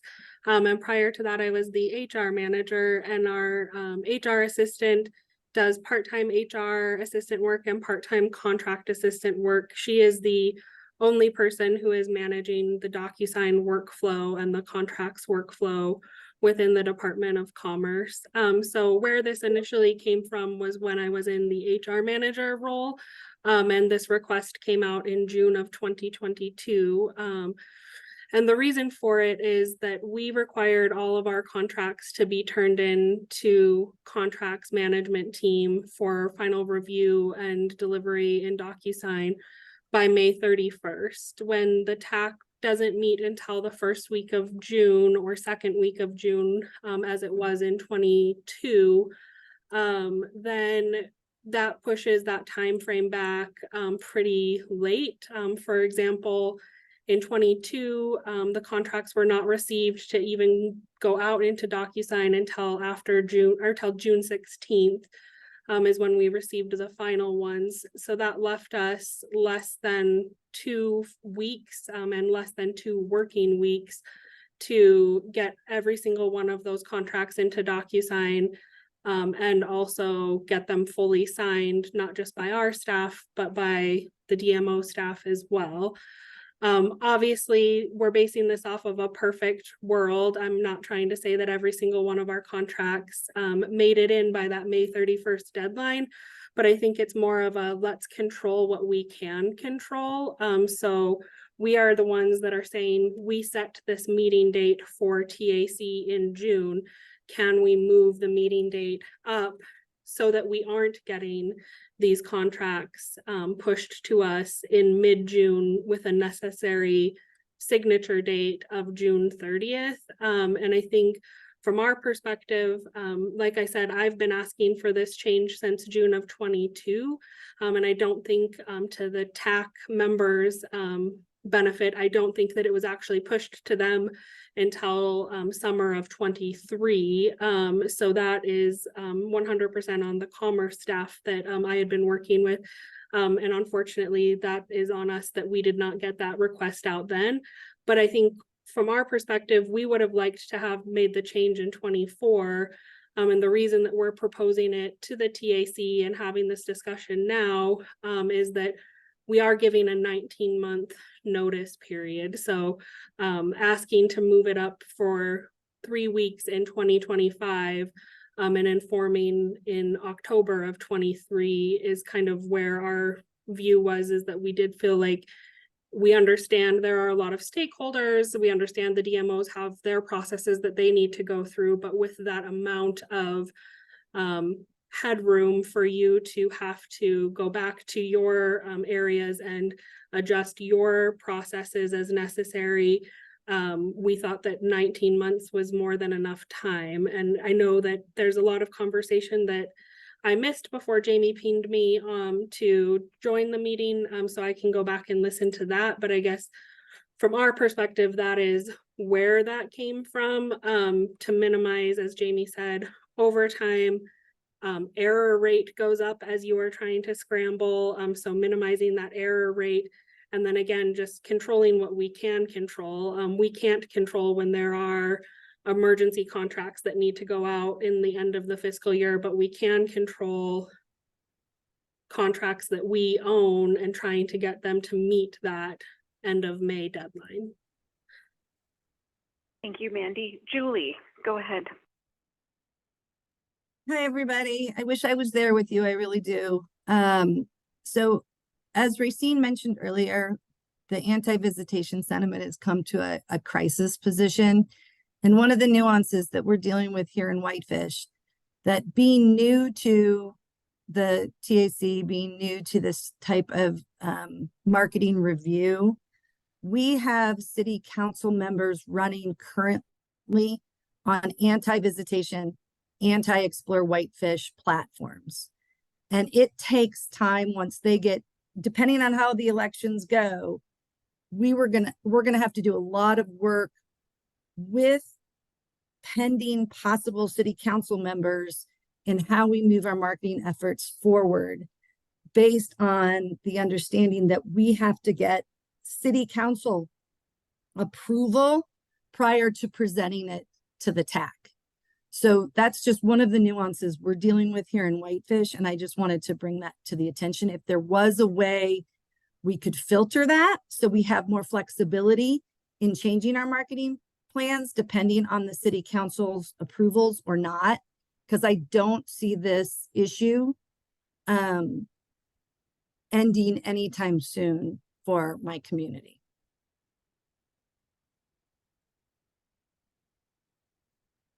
Thank you, Julie. Mike? Sorry, Rebecca. Rebecca Ingham, Great Falls, Montana Tourism. I just pulled up our old contract. There's no dollar amount in the budget line item. All of it is, we will follow rules, procedures, processes, project outlines, the things we're required to. So it's not dependent upon a budget amount. It is not dependent upon a plan. And the second thing I would just note, if contracts have to be signed by the end of May, having a May 14th TAC meeting still puts you in that same 2-week crunch as it would in June. So I think there's some alternative solutions to consider in addition to that, so you're not crunching the last 2 weeks in May instead of the last 2 weeks in June. So the contracts, to clarify, the contracts would still have to be signed by June, not by end of May. What we are saying is that our internal deadline for the brand MT staff to get the contract to the director's office which owns the routing through DocuSign, is the end of May. So it would give us essentially 2 to 3 additional weeks is all we are looking at. Rebecca, thank you for bringing up the issue on the contract. I was about to say something that you have now made not appropriate. Mandy, if the contracts don't include dollar amounts, and if the contracts don't include anything relative to the approved plan, then it seems to me contracts can go out anytime that you guys all want them to go out, with the understanding that the process would look the same. So to end this, maybe I think we all need to spend more time talking, and I think the TAC understands what everybody's trying to do here. But if those contracts are clearly just generic shells of agreements, then I think that can be processed in many different ways. So let's agree to spend more time discussing this. I think the input has been hugely helpful to me, and I think there's probably a solution we can get to that can get everybody to yes. Yeah, thank you, Mike. I agree, Alicia. And if I agree, Mike. We work so close together. If really the onus is on the council approving plans in order to get the contract out by Commerce, then that's an edit in our rules and procedure that we don't make your funding contingent on approval of our plan. We still have to approve your plan, but yet your contracts can go out prior to plan approval. So that means we can have our plan approval meeting date anytime after that. You still have time to get your data, right? You still have time to work with your boards, but the contract from the state is not contingent on council meeting approval. Is that kind of, I'm seeing heads nod around and thumbs up. Is that, Mandy, is that something that would possibly, and Jamie, be workable if we amended our rules and procedures that we're not holding up the contracts, but we still are doing our statutory obligation of approving your plan, the DMO plan, sorry. Yes, to Mike's point, I agree. I think we can have further discussion and not take up everybody's time more today. I do think there is some language that I've been looking at the contract as we've been discussing that potentially ties it to the TAC approval. And then additionally, if we put a contract out for a DMO who then TAC did not fund, that would be duplicative work then. So I think those are just things that I would want to talk further about, but that can be offline and doesn't need to be done today. Wonderful, thank you. How does everybody feel about this discussion? Good, and then Mike and I will keep you all in the loop with Jamie as well. So Rachel, is there any other comments online or anything? Okay. Thank you all. So we're going to wrap up this discussion and move on so we can hopefully adjourn on time. All right, moving the page over, putting my glasses on. Future board trainings and a mentor program. So we've talked about this in our last board retreat about a mentor program. And I guess coming with a mentor program, all the council members have kind of been on TAC for at least, well, Joan, now you've been a year, but everybody else more than a year. And I'd like to have trainings or anything that you need or holes you feel that you need. And so instead of like instituting a formal training, because there's only 7 of us, if there's holes you have in where you feel like your understanding of how the council works or your role on the council, please reach out to me or Mike. And we are happy to chat with you one-on-one and help fill you in. Everything is really outlined in rules and procedures and operating plan, but that's a lot of black and white. And if there's things you just don't understand, please reach out because we want to make sure we're firing on all cylinders. Okay, and then if there is a mentor program, let's talk about that at our board retreat in June because I'd like to have a board retreat. And again, our retreats have to be open to the public even though we don't vote. but no, as DMOs, you don't have to attend those. We're just kind of doing internal trainings and such like that. But if there is some mentoring you need or internal training, please reach out. And if we can't do it, then we'll reach out to Jamie and see if there's some other help we can get. We do need to work on our, and mine included, our Robert's Rules of Order. So I'm going to send a shortcut handout. This has been a request of all appointed boards that we follow more Robert rules, and I will continue to fail, but I will continue to try. So I will send out that handout. Moving on to Tuesday, Wednesday meetings. So our next meeting in February is going to be virtual. And we kind of wanted it to be in person, but because of the weather and such like that, we want everybody to be safe. So we haven't set the agenda for the February meeting. We obviously have the business of the council to move forward on, but that will be virtual. So please put it on your calendars, block out your day. I don't know when it's going to start, when it's going to end, but if you could block out your 8 to 5, we won't keep you longer. Last February, or the previous February's meeting that was so intense, was because of me, and I won't do that to us this time. So please mark your calendars February 6th, and then June 4 and 5, we're going to be in Billings. So, yay. Alex, if that's new to you, yay, thank you. I don't know where in Billings yet. I think we're still working on that, but we kind of moved it east. And then future, we're looking for a location for October 8 and 9. We don't have future dates published after that because, again, depending on how today's conversation went, we weren't committed to move forward with any dates, but please put those in your calendars. We love seeing you in person, except in February. And if your community would like to host the October 8-9 meeting and try to beat out Anaconda, we would like to be rural. So we kind of would like to morph between being rural and being kind of in a larger community for our meetings. So please reach out to Jamie or Rachel if your community thinks they can best the Forge Hotel next October. Red Lodge would be very interested in submitting a proposal for that October date. We'd be thrilled to be considered. Great, thank you. Would be thrilled to receive that. All right, before I adjourn, are there any last comments, questions, concerns that the greater good or the council needs to raise before we adjourn?